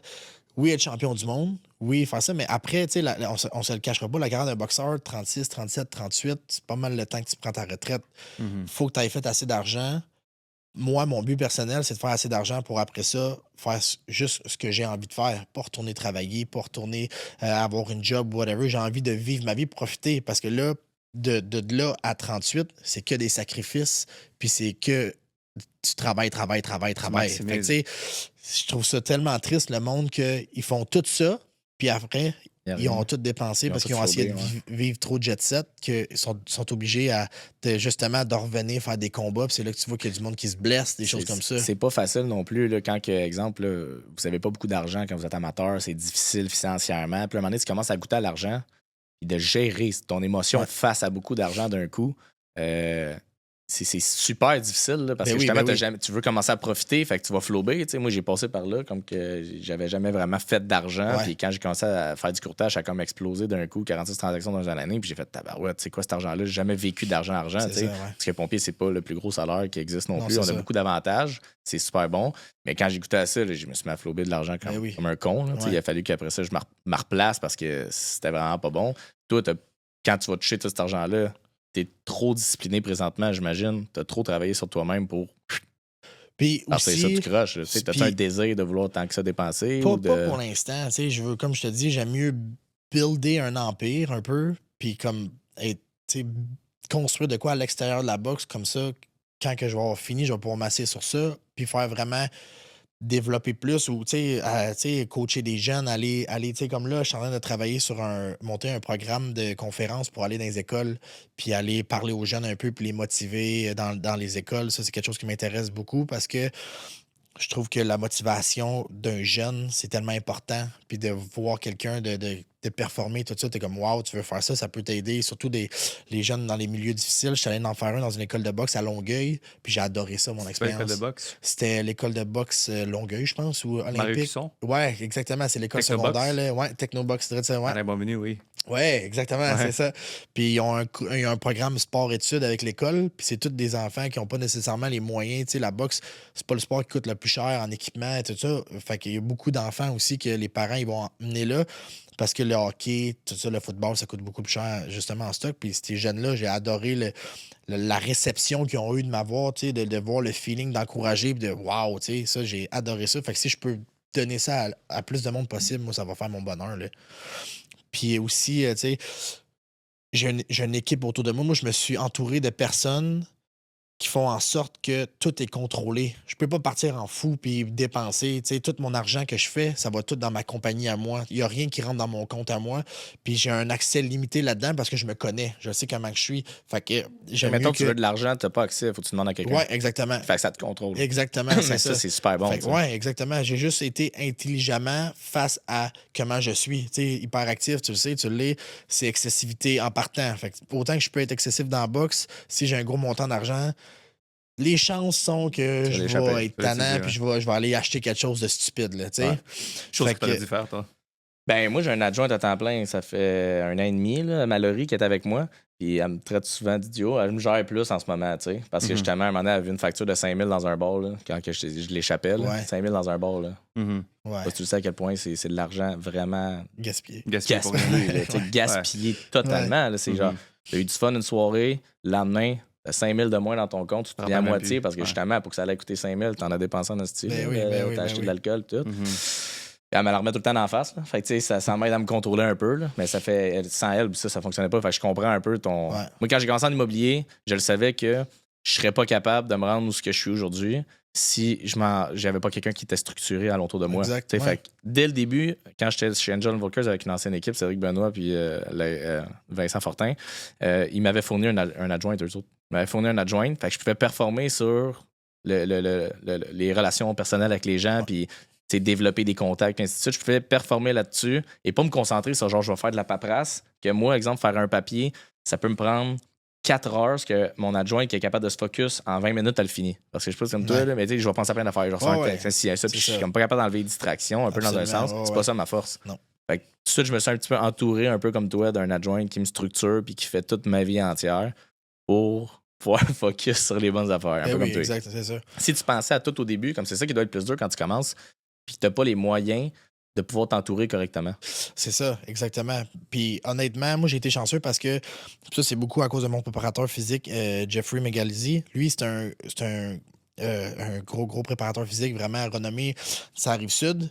Puis il m'a pris, puis on est devenus des très, très bons amis, mais c'est un gars de business aussi vraiment intelligent. Fait que c'est lui qui m'a comme un peu coaché dans, écoute, tu sais, je te connais, on se connaît. Le best, c'est que tu ailles chercher quelqu'un qui va s'occuper de tes livres, qui va s'occuper de ton compte de compagnie. Il dit pas toi une compagnie, mais rien dans ton compte. Parce que, tu sais, même si je faisais pas beaucoup d'argent, tous mes commanditaires, mes premiers combats, tous mes commanditaires, toutes mes bourses rentraient dans mon compte personnel. Fait que moi, quand j'ai fait mes impôts, la première année de boxe, puis j'ai payé mes impôts, j'ai fait comme, what the fuck? Tu sais, fait que c'est lui qui a dit, garde, non, mais pogne-toi une compagnie, mets tout ça dans la compagnie. Puis il m'a comme aidé dans le process de ça. Fait que j'ai été chanceux. Puis c'est ça que je veux transmettre au monde aussi. L'envers de la boxe, c'est pas juste la boxe, surtout pro. Tu sais, comme j'ai des gars qui sont pas allés aux Olympiques, qui n'ont pas réussi à se qualifier, mais qui partent pro, sont en train de m'écrire en ce moment parce que je leur avais dit, appelle-moi quand tu vas virer pro, je vais te dire c'est quoi les choses à faire. Puis la première chose que je leur dis, tu vas te partir une compagnie. À ton nom, on s'en met. C'est sérieusement, c'est parce que en plus de ça, quand tu es inconscient de ça, puis tu as des gros chèques en partant dans ton compte, quand tu commences, puis ton commenceur te donne 10 000, 10 000, c'est quand même gros là, quand tu n'as jamais eu ça dans ton compte, d'une shot, là, tu comprends? Ouais. Tu sais pas que t'as de l'impôt à payer là-dessus, ouais. tu sais. Fait que à la fin de l'année, quand tu te rends compte que comment il t'en reste moins qu'il faut que tu payes, c'est comme. C'est pas comme une job qui te l'enlève direct à la source, tu sais. T'enlèves comme 40-50% en conséquence de ta banque. Tu le sais pas. Tu sais, moi, je le savais pas, je l'ai appris. Puis là, si je suis capable de donner ça à quelqu'un avant qu'il fasse les erreurs que moi j'ai faites, c'est tant mieux. C'est du stress que tu peux éviter. Ben on s'est dit que quand tu as su à la fin de l'année que tu devais 30 000 aux impôts, c'est fou. Faut que tu payes là. C'est ça, exactement. Ça doit être stressant. Ben comme, mais je n'ai plus de chèque là, parce que je l'ai dépensé dans un sens. T'es comme si je vais trouver cet argent-là. Exactement. C'est quoi qui se passait? Toi, ça t'a dû te déconcentrer dans ta boxe quand c'est arrivé? Ouais, ben moi, j'ai toujours été très bon. Ma qualité, une de mes très bonnes qualités qui est un défaut, je suis capable de vivre dans le déni assez bien. C'est pas bon, mais c'est bon, là. Mais tu sais, je suis capable de tasser ça. Puis je suis quand même chanceux là-dessus, là. Mais ouais. Fait que non, maintenant, pour vrai, j'ai une équipe. Puis c'est beaucoup mieux comme ça, là. Ouais. C'était crucial d'avoir une équipe. Fait que tu te donnes un buffer de, mettons, 10 ans, tu veux amasser le max si tu peux. Tu veux-tu investir entre-temps ou tu veux investir après ta carrière, mettons? Entre-temps aussi, là, on est en train de faire un gros collab, moi puis Yvon Michel, avec tes investisseurs, c'est les propriétaires du club de golf Mirage. Eux autres, c'est une famille de fiscalistes comptables. Puis ce qu'ils font, c'est qu'ils ramassent des investisseurs. Puis ils viennent comme investir, ils ont des cabinets de dentisterie, des autobus, plein d'affaires.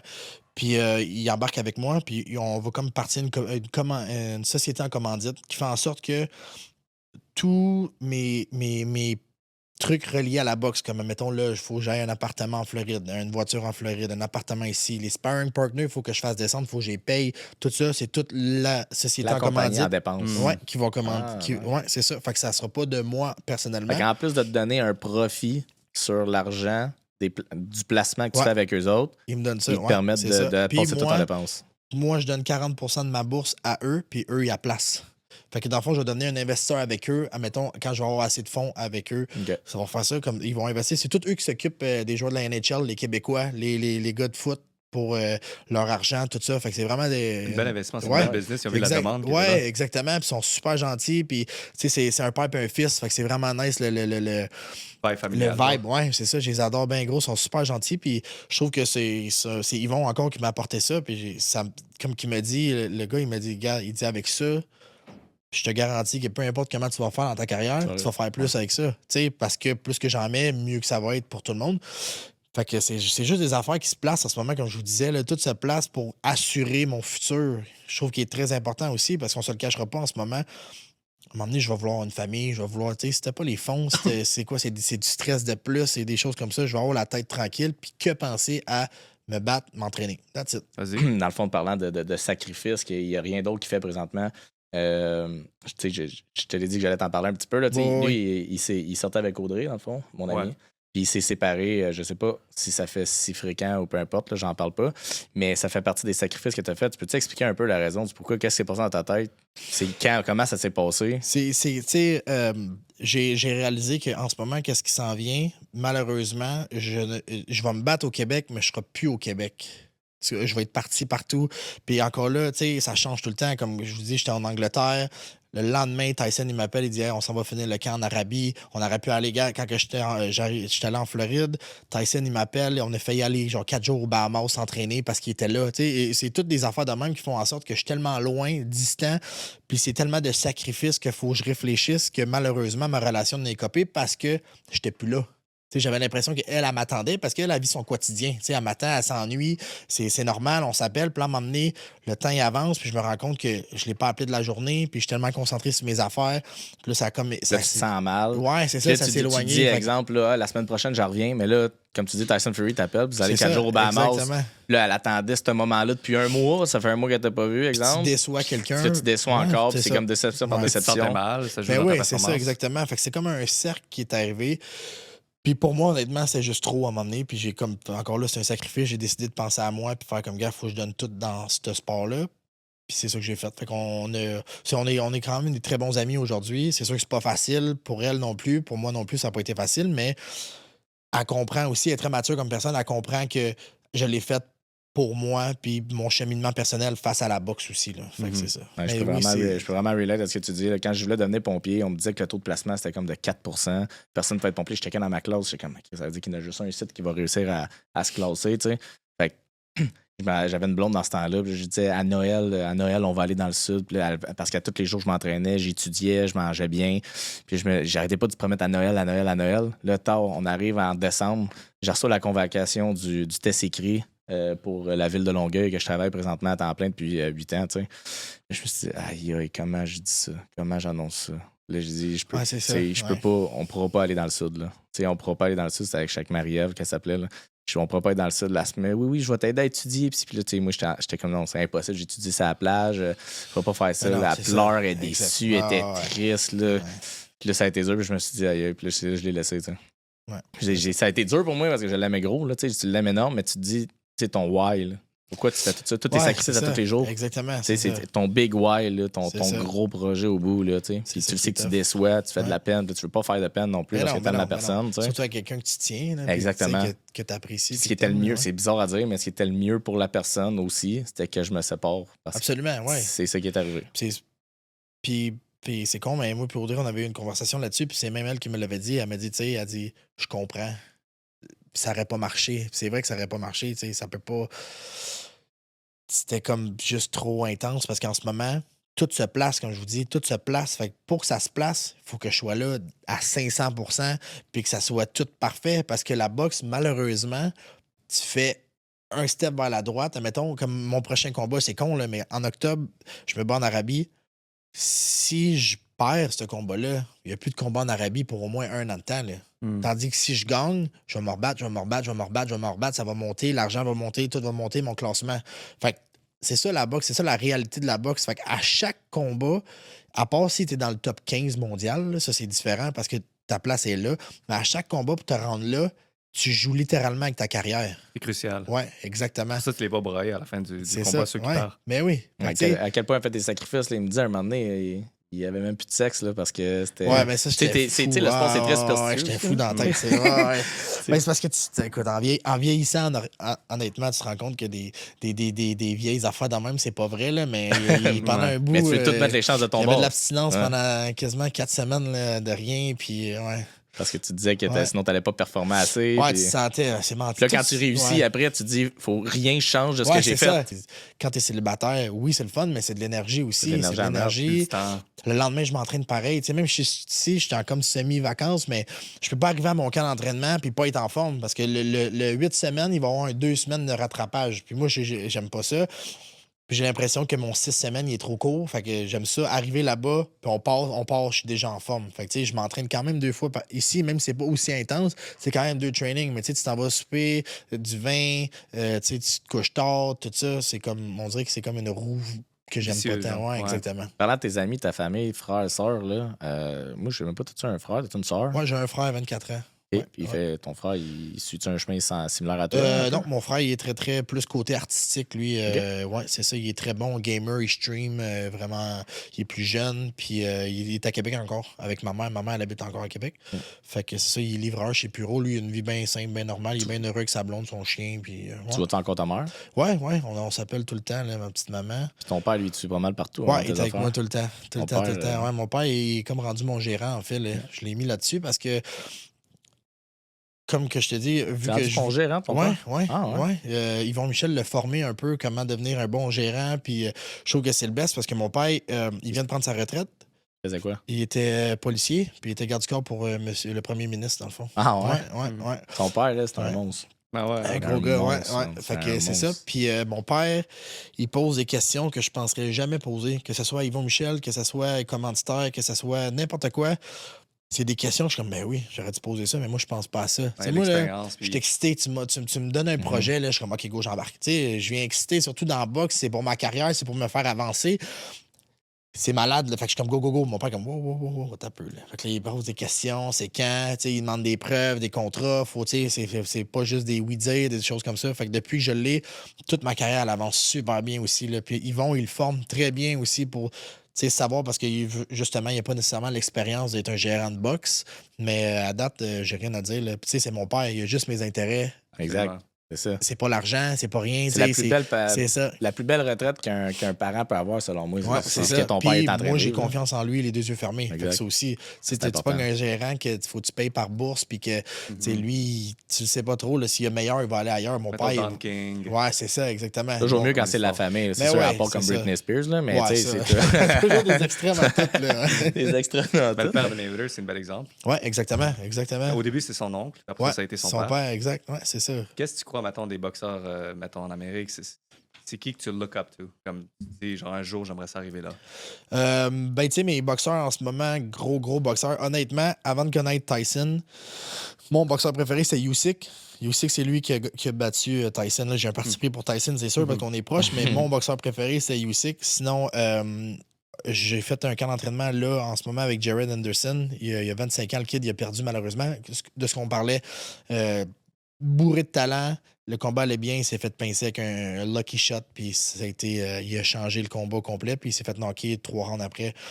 Mais il était supposé de gagner ce combat-là, mais c'est ça, pour l'autre, c'est pas un coup, ça peut tout changer. Exact. Fait que c'est ça, lui, il est super bon, on est très, très proche aussi, mais je te dirais que en ce moment, à part Tyson, Usyk, il n'y a pas rien que je look up to parce que c'est tous des gars que je veux affronter. Tu comprends? Et c'est vraiment poids lourd là, pour toi, les gars. Exactement, c'est ça. Mais tu sais, mettons, boxeur, mon préféré, c'est Terence Crawford qui est comme une vedette. Gervonta Davis, il est super bon. C'est toutes des machines de guerre qui est super cool. Ouais. Mais Canelo, tu l'aimes-tu? Correct. Il est très, très bon, mais c'est son attitude un peu face à tout. Il se prend pour... comme si tout le monde y devait tout. Ouais. Puis en ce moment, il est en train de... Tu sais, il a beaucoup chialé après Mayweather. De la Hoya aussi. Hein? De la Hoya aussi. De la Hoya, ouais, la même chose, ouais. Tu sais, il a beaucoup chialé après Mayweather parce qu'il était comme, tu veux pas me rebattre. Mais là, en ce moment, sa catégorie est boostée de très bons boxeurs qui feraient des méga combats. Puis tu vois, il affronte seulement des gars B, B+, tu sais, minimum. On en revient aussi au problème, le monde qui veut garder leur zéro, exemple. Ouais, exactement. Lui, ils vont pas choisir des gros combattants parce qu'ils veulent garder leur zéro. Puis c'est rare que tu vois des gros combats importants de deux personnes qui ont des zéros, justement. Là. Mettons des 40-0 contre un 41-0. Il y en a vraiment, il était très bon. Gervonta Davis, puis... Garcia, ouais, c'est ça, exactement. Super bon. Ben oui, c'est ça. Mais encore là, à cause de l'Arabie, ils mettent l'argent. Là, on va voir les combats qu'on voulait. Comme là, Terence Crawford, il s'est battu, il a monté de poids, puis il a pris le champion du monde de 147. Fait que là, mais avant ça, là, le 147 qui est champion du monde, un gars comme Terence Crawford qui monte, tu sais, pour 5 millions, il aurait dit non, là, j'ai tout à perdre, c'est moi le champion du monde. Tandis que là, il a fait sûrement 30-40. C'est sûr qu'il va dire oui. Puis, tu sais, il a perdu, mais ton 0, ton 1, il est pas si grave que ça, finalement, parce que là, il va pouvoir se rebattre sûrement contre Terence. Ils ont sûrement signé une clause de revanche. Tu sais, il y a tout ça qui vient avec. Fait que là, il y a 2 combats avec lui, d'autres argent. Tu sais, c'est tout ça qui roule en ce moment. Fait que l'économie de la boxe, elle va très, très, très bien. Fait qu'on voit les combats, justement, les 0-0, ils s'affrontent. Mais tu parles pas mal de l'Arabie. Là. C'est quoi, en fait, qui se passe? C'est que l'Arabie, maintenant, investit plus d'argent C'est que l'Arabie, en ce moment, est en train de tout acheter le sport au complet. Tu sais, ils ont acheté le golf. Ils ont acheté le soccer. Ouais, c'est ça. Ils ont acheté le soccer. Ils ont acheté le UFC. Là. Ils viennent de signer un gros contrat.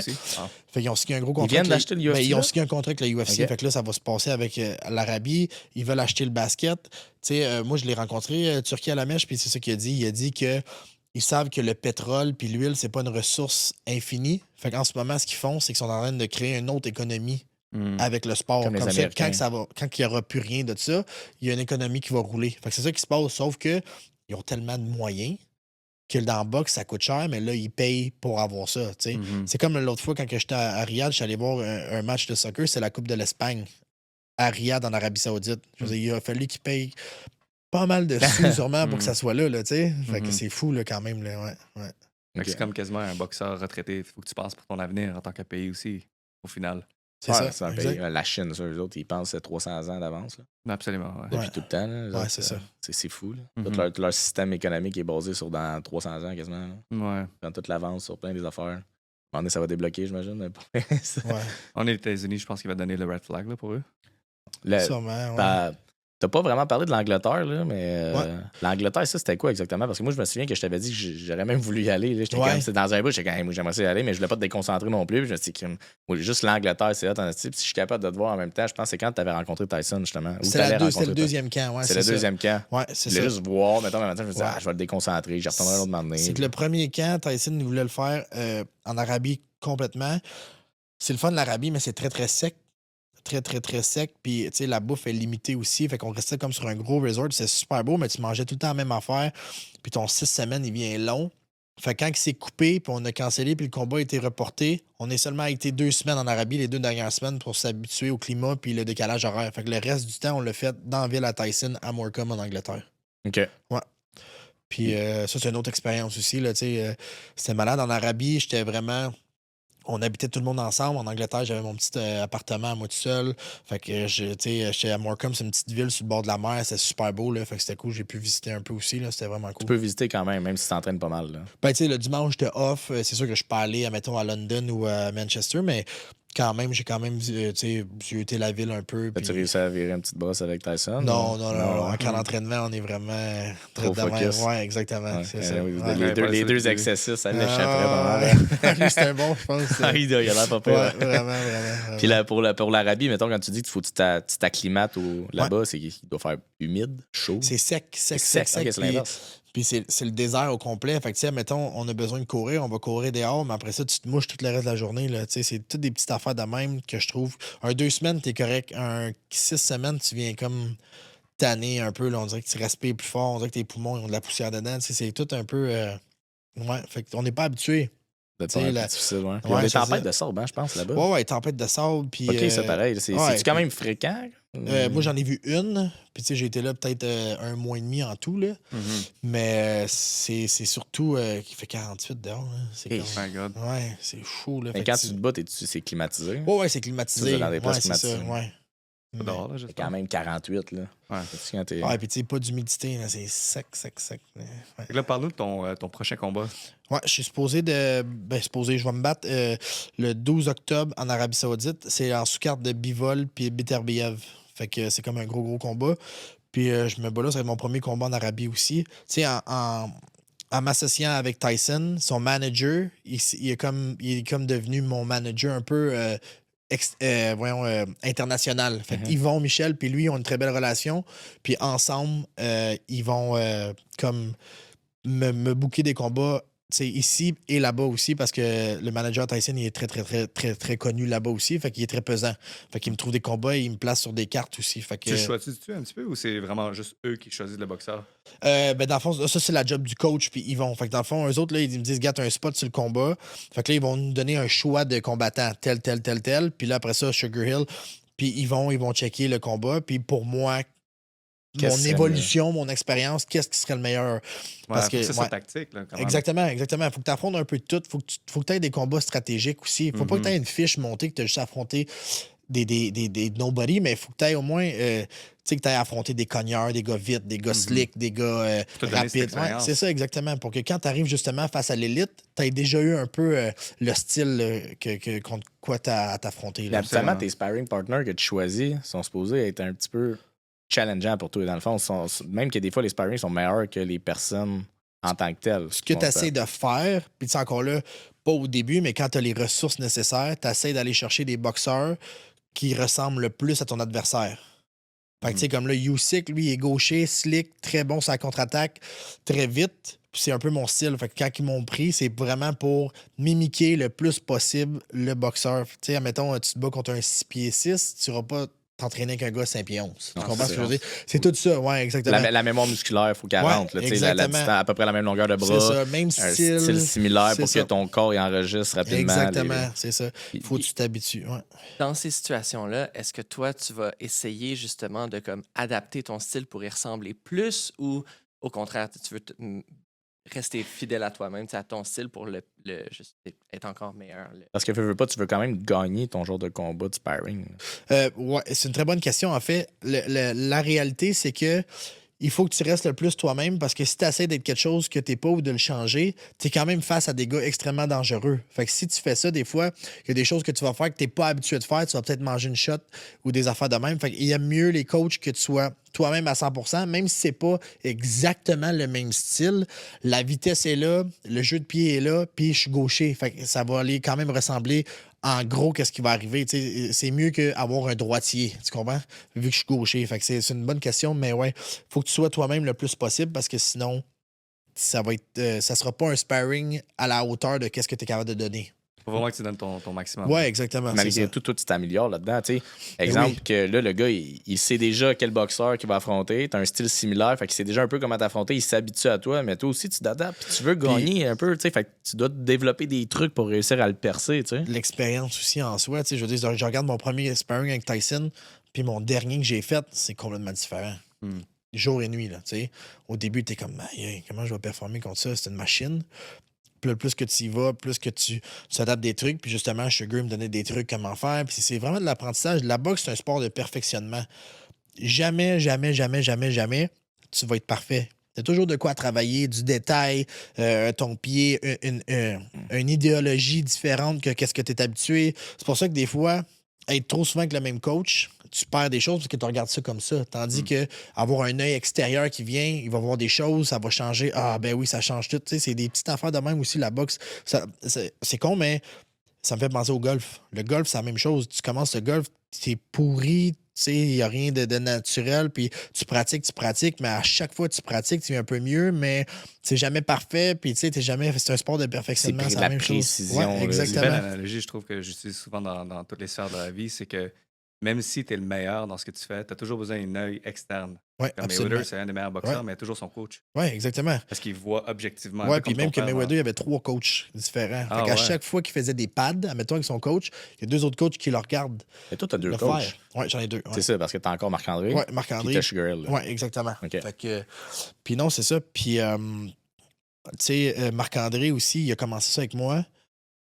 Puis il est tellement un bon coach. Il le savait, il me l'a toujours dit. J'ai pas l'expérience pour t'amener au niveau comme championnat du monde. Il l'a jamais fait. C'est normal, il l'a jamais fait. Fait qu'il dit, ça me dérange pas qu'un jour je sois numéro 2. Tu sais, c'était mon numéro 1. Mais là, avec Sugar, ce qui est la beauté de tout ça, c'est que c'est un numéro 2. Mais Sugar, il adore Marc-André. Puis fait que Marc-André va venir dans les camps d'entraînement avec moi. Puis Marc-André va apprendre de Sugar pour après ça le transmettre puis avoir l'expérience. Puis tu sais, fait que tout ce qu'on a vécu ensemble, moi et Marc-André, c'est pour vivre les trips qui s'en viennent là. Tu sais, fait que je trouve ça cool de ne pas l'avoir lâché. Puis je suis rendu exactement où je suis aujourd'hui, énormément grâce à cette personne-là. Fait que si je peux y redonner ça puis de vivre ce rêve-là à travers moi, c'est sûr que je le fais. Là, ton coach, il vient un peu aussi comme ton mentor, un coach de vie, un peu quand on écoute les Rocky ou toutes les affaires de Samoa Apollo, Creed, quand tu regardes ça, là, tu... Exactement. C'est comme un père, là, un deuxième père, un deuxième, tu sais... c'est ça, quelqu'un qui va te motiver, te checker, te sauver aussi. Moi, il m'a sauvé. Ton père avait des conseils des fois de boxe? Mon père? Parce que moi, c'était un problème quand je faisais de la boxe. Le coach, il se pognait avec mon père parce que mon père me disait de faire une chose. Puis il passait de la boxe. OK, c'est ça, ouais. Puis mon coach, c'est un coach. Fait que ça se pognait, genre. Il s'en regardait croche. Puis comme, don't look at my dad like this. Ouais, c'est ça, parce que tu vas prendre pour ton père, c'est ça. Ben oui, c'est ça. Mais mon père, il connaissait pas tant la boxe. Fait que ça, au moins, il a jamais été. Il se met pas. Non, c'est ça, exactement. T'sais, il a toujours eu mes intérêts. Mais comme je te dis, Marc-André, on est tellement proches aujourd'hui qu'il savait que Marc-André était là pour moi. Fait qu'il a toujours fait confiance à Marc-André un peu. Mais ouais, ça arrive souvent, ça. Là. J'ai un autre ami aussi. En fait, c'est la fille et le gars boxe sont sur l'équipe nationale en ce moment, puis leur père, c'est leur coach de boxe quand ils étaient jeunes. Fait que des fois, quand ils font des trainings, le père, il vient, puis il contredit qu'est-ce que le coach, il dit. T'sais. C'est pas toujours bon, par exemple. T'sais, c'est bon en mettant l'entraînement, mais si ton gars est en train de se battre, puis ton coach est là, fait que toi, tu vas te battre, tu vas écouter ton père et ton coach, là, ça vient mêlant aussi, là, oui. C'est ça, tu l'as vécu. Le film King Richard, je pense, Williams, là, c'est le père à Serena Williams. Il se pogne avec les coachs, là, il va utiliser le meilleur coach, je pense, quand ils sont à Miami ou une affaire de même, puis il s'ostine. C'est ça.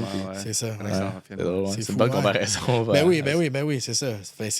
L'aspect famille aussi, ça va toujours... Il y a du bon, puis il y a du mauvais quand c'est rendu trop intense, des choses comme ça aussi. Surtout pour un jeune enfant, ça peut être quand même assez touché. Là, Parce que j'imagine que tu le faisais pour toi, mais tu voulais faire plaisir aussi parce qu'ils étaient tous dans la boxe tout le long aussi. Fait que c'est normal qu'il y a des parents aussi qui veulent continuer leur rêve qu'ils n'ont pas réussi à atteindre au travers de leur enfant. Absolument. Ils veulent quasiment plus que toi. Là. sais, moi, je joue au soccer, mes parents, mon beau-père, il joue au professionnel. T'sais. Quand j'étais jeune, il y a mon père qui, lui, m'inscrivait à la boxe parce qu'il me disait que le soccer, c'est un sport de tapette. Puis après ça, quand je faisais du soccer, j'aimais vraiment ça. Puis la boxe, j'aimais pas ça. J'avais 7 ans, je tapais sur une punching bag. J'étais comme, voyons, ça marchait pas. J'aimais vraiment pas ça. Là, je faisais du soccer. Mon beau-père, lui, il avait joué pro. Il m'entraînait tout le temps. Mais rendu à 14 ans, quand j'ai voulu lâcher ça, ce qui me stressait le plus, c'est de le décevoir parce que j'aimais plus ça. Ouais. Tu sais, j'aimais plus ça, puis je le voyais, la déception, puis il était comme quasiment fâché de tout ça, de gâcher un peu comme un talent ou de quoi de même. Mais t'es comme, tu sais, moi, je me voyais pas faire ça un peu comme lui avec la boxe. Il se voyait pas faire ça, tu sais. C'est vous comment tu te rends compte à quel point la psychologie est forte et importante quand tu grandis, comment ça va t'emmener à te permettre de développer des sens en vieillissant. Tu sais, on a tous des patterns qu'on a développés quand on était jeune qui nous ont plus tiré vers le bas que monté vers le haut en vieillissant. Tu sais, c'est fou à quel point quand tu es conscient de ça, tu fais comme l'enfance est importante. Et mental, mettons, je suis curieux. Depuis la dépression que tu avais, est-ce que tu as fait quelque chose? Tu vas aider des psychologues, des coachs de PNL, des lectures de livres? Oui, ben, j'ai vu un psychologue, là, c'est pour m'aider absolument. Puis après ça, j'ai lu beaucoup de livres aussi. J'écoute beaucoup d'audiobooks aussi, même encore aujourd'hui là, sur le développement personnel. Mais mentalement, j'ai toujours été fort.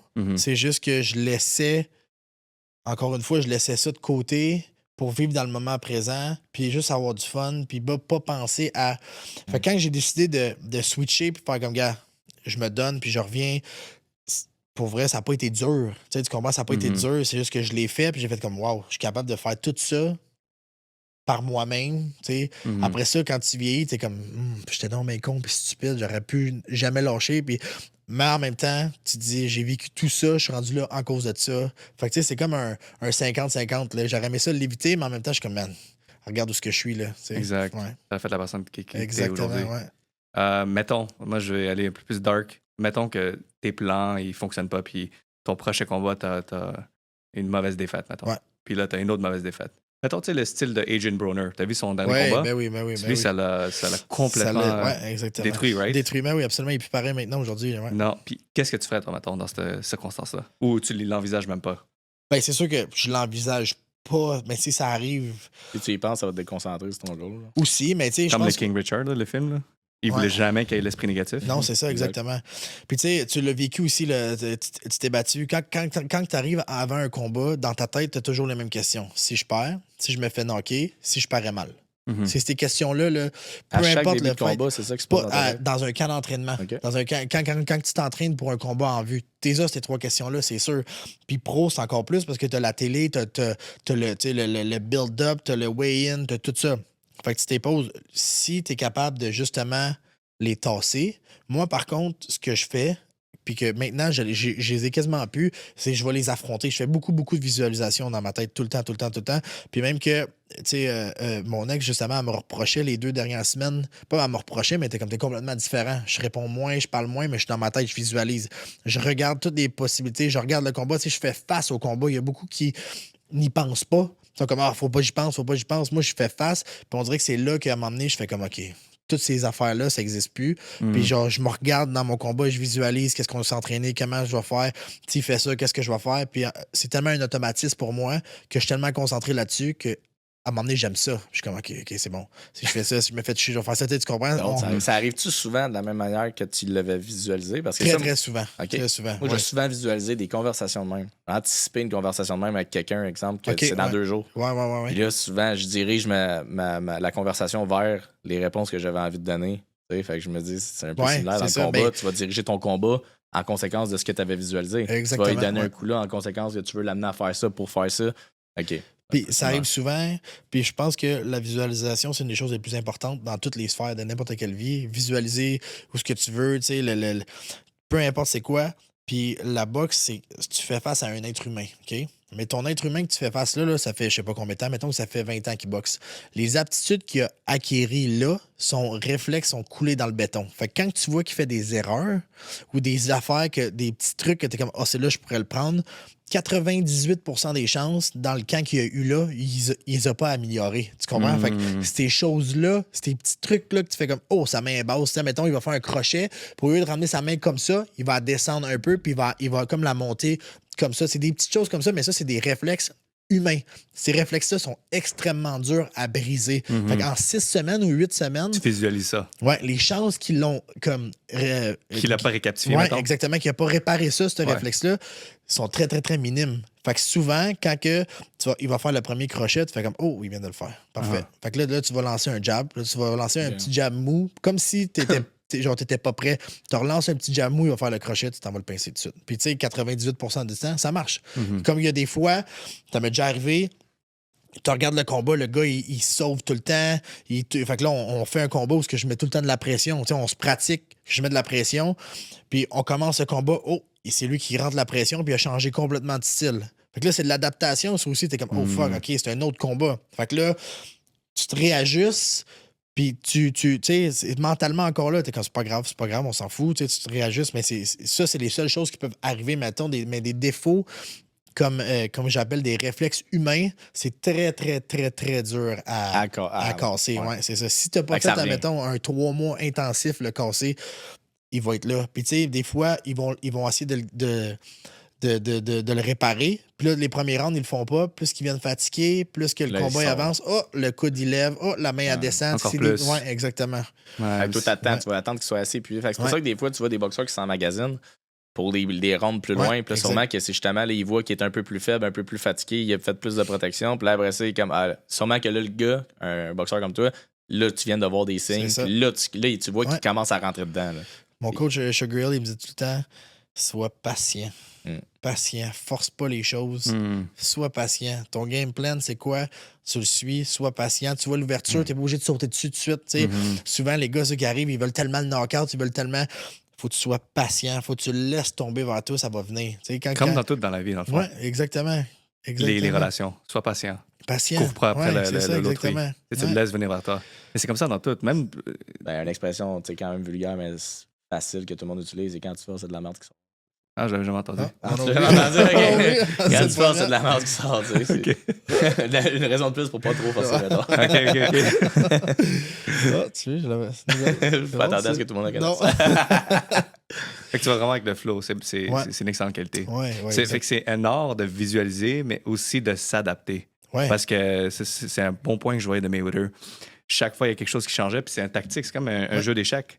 L'autre, il sait qu'il va s'adapter d'une certaine manière. Fait qu'arriver dans le combat, il change. Il devient southpaw. Il est fou, ouais. Il veut juste fucker son game plan. Mais c'est à toi de t'adapter à ce style-là, mettons. Mayweather, là, il a compris exactement comment avoir la plus belle carrière puis la meilleure carrière sans perdre. Puis il a développé son style parfaitement à ça. La contre-attaque, puis son style de la Philly Guard, puis rouler les coups, il le faisait parfaitement, tellement bien que peu importe l'angle qui était, qu'est-ce qu'il faisait, il était toujours prêt à pas se faire toucher puis revenir. Il l'a développé, c'était un génie de la boxe, génie de sa technique. Là. Il a créé ça. Défense. Fou. Ouais. Il était pas atteignable. Pas atteignable. Vite. Puis Mayweather, tu regardes ses premiers combats, avant, là, il était agressif puis il knockait tout le monde. Tout le monde. Et tous ces gars, ils fonçaient. Puis à un moment donné, tu as vu, il a comme commencé à ralentir, garder ça un peu plus loin, un peu plus fermé. Puis à un moment donné, il est devenu jab, contre-attaque, pack sa grosse main arrière. Puis il a commencé à toucher ces gars comme ça. Fait qu'il faisait pas les combats les plus excitants quand t'es pas un fan de boxe, mais quand t'es un fan de boxe puis t'as regardé aller, rouler les coups, pas se faire toucher, bouger, t'es comme wow, c'est. Mais t'es smart, il savait créer le hype. Ouais, même si c'était pas excitant, il savait comment créer l'audience. Ouais. Tout le monde arrivait puis tout le monde était comme bon, tu sais. C'est ça. Ils prenaient leur popcorn. Ça durait 12 rounds, c'était beaucoup de défense. Mais il était vraiment fucking smart. Un peu à la Khabib là, dans l'UFC. Là. La lutte, c'est ça. Le monde trouve tous ses combats plates. Là, moi je le trouve quand même excitant. Parce que t'aimes les combats, mais quelqu'un qui aime le UFC pour voir des knockouts, c'est sûr que tu vas trouver ça plate, mettons. C'est ça qui arrive. Il y a beaucoup de grappling, c'est vrai. Tu vas plus aimer à regarder John Bones, mettons. Connor, mettons. Puis là, John Bones, à la fin, c'était différent. Là. Ou les Diaz. Ou les Diaz. Les autres, c'est unique, leur show. C'est des vrais bombes. C'est drôle. Des bombes. C'est ce que le monde aime en général. Oui, c'est ça, exactement. C'est ça. Exact. C'est drôle, c'est que ça marche. Tu sais, mettons, Adrian Broner, quand il a perdu son combat envers, c'était qui le Mexicain, là, qui l'a battu? Mwinga, James. Un style par rapport. C'est ça. Puis t'as vu comment il s'est fait détruire. Ouais. Tu peux pas t'adapter avec ce genre de boxeur-là. Non, puis lui, c'est un bel exemple. C'est le meilleur exemple que je peux te donner de savoir quand qu'il faut que tu prennes ta retraite à un moment donné, il faut t'arrêter. Broner, ça fait plein de fois qu'il prend sa retraite, puis il revient, mais le gars que ça donne, là, il est plus pantoute pareil. Faut que tu saches quand quitter, faut que tu saches quand arrêter. C'est juste que c'est dur, le hype que ça donne. Surtout que j'imagine, gars, je suis pas encore là, puis je peux l'imaginer.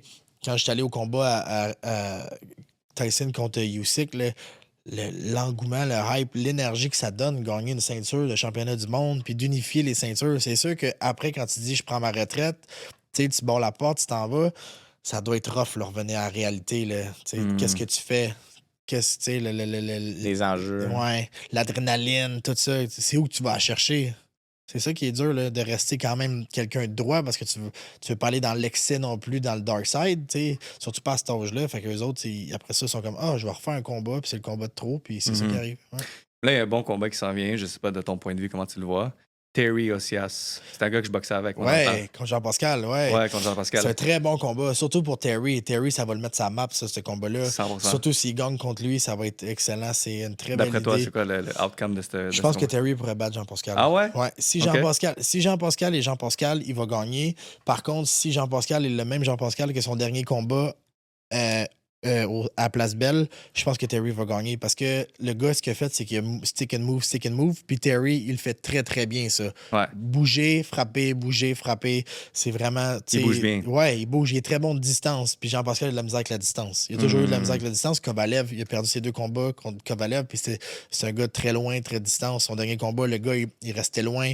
Jean-Pascal, la pire affaire que tu peux faire, c'est monter tes mains puis te coller avec, tu vas te faire geler. C'est sûr que tu te fais knock-out, c'est sûr et certain. Fait que je pense que si Terry est capable de garder ça loin, ça va être très dur pour Jean-Pascal. Jean-Pascal, il faudrait qu'il domine le ring puis qu'il s'en mais Jean-Pascal, c'est Jean-Pascal. Fait que j'enlèverai jamais mon argent sur Jean-Pascal. C'est ça qui arrive. C'est un freak of nature.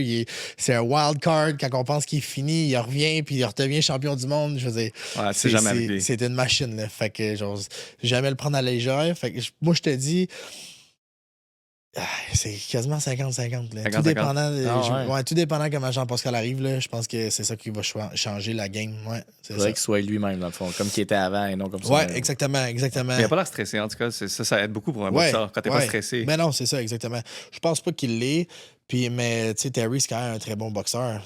S'il gagne contre Jean-Pascal, ça va le monter dans les classements, puis il va pouvoir aller chercher un combat assez lucratif pour en termes de paye puis d'expérience de combat aussi. Là, ils sont beaucoup plus petits que toi, j'imagine, les autres. Ouais, ils se battent à 180. Ouais. 180, dans ma tête, il est immense, par exemple, quand je regarde Jean-Pascal. Mais... mais non, il est juste bien rip. Ouais. Toi, t'es 70 livres de plus. Ouais. Quand même, hein? Ouais. Là, il nous reste, 3 minutes. Y a-t-il une question en particulier que tu voulais demander? Puis toi, est-ce qu'il y a quelque chose que tu veux dire en particulier? Parce que là... Pavel vient de nous dire qu'il restait plus grand temps. Non, pour vrai, c'est super, là. Honnêtement, ça a passé vite. Mettons que moi, j'ai une question pour toi. Vas-y. Si tu quitterais cette planète Terre, puis tu voudrais laisser 3 trucs avant que tu le quittes. Oh, c'est bon, ça. 3 trucs, peu importe, objet, savoir. Tu disais tantôt que tu aimais aider les jeunes. Ouais. Right?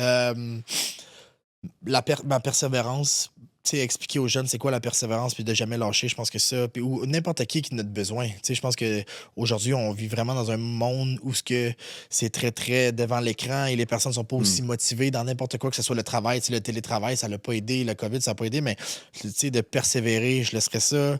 La volonté aussi, ma volonté de toujours continuer, de ne pas lâcher, puis même si c'est dur. Puis je laisserais quoi d'autre? 3 choses, c'est bon ça, 3 choses. Mon talent, Mon talent de boxe à donner à quelqu'un. Ouais. Un livre, maintenant, tu as lu. Ouais, c'est ça. Moi, je suis curieux. C'est le fun parce que dans le fond, les 3 affaires que tu laisserais, c'est des qualités que tu as. Ouais. Des qualités que tu as, tu sais, quand il y a les autres personnes. C'est parce que je suis tellement pas quelqu'un de matérialiste non plus dans la vie. J'ai pas rien. Ça m'importe peu, ça, je pense. Là, si je peux apporter quelque chose au lieu de donner quelque chose à quelqu'un, c'est quelque chose. Mais ça en dit beaucoup sur toi aussi, puis la confiance que tu as en toi, parce que tu considères que les 3 plus grandes richesses que tu as à offrir à du monde, ça vient de toi, tu sais, carrément. Exactement. C'est des traits de caractère que tu as, puis qui t'as forgé avec ta persévérance, justement, puis ainsi de suite. Ouais, puis mettons un livre qui t'a marqué. Un livre qui m'a marqué. C'est quoi, je lisais, là? Non, ça marche pas, là. Les 88, les Laws of Power. Ouais, de Robert Greene. 48, ouais, ça, c'était quand même intéressant. Ouais. Mais mon dernier livre, c'est t'as peu.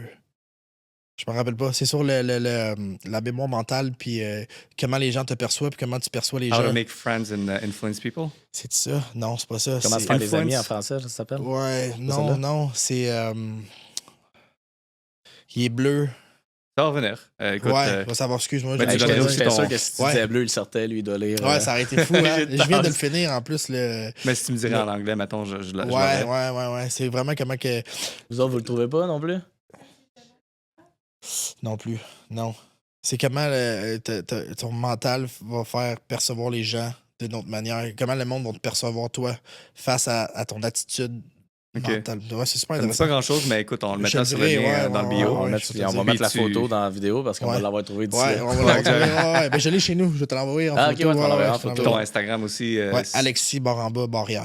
On va le mettre aussi, ouais. On va tout mettre. Ben, Alexis, merci les boys, c'est super intéressant. C'est un bon podcast. Merci d'avoir participé à Apex Atlantique. On est chanceux de t'avoir eu comme invité. Yes, merci à vous. Bonne chance dans le reste de ta carrière, puis tu vas knocker le prochain combat. Ça sent rien.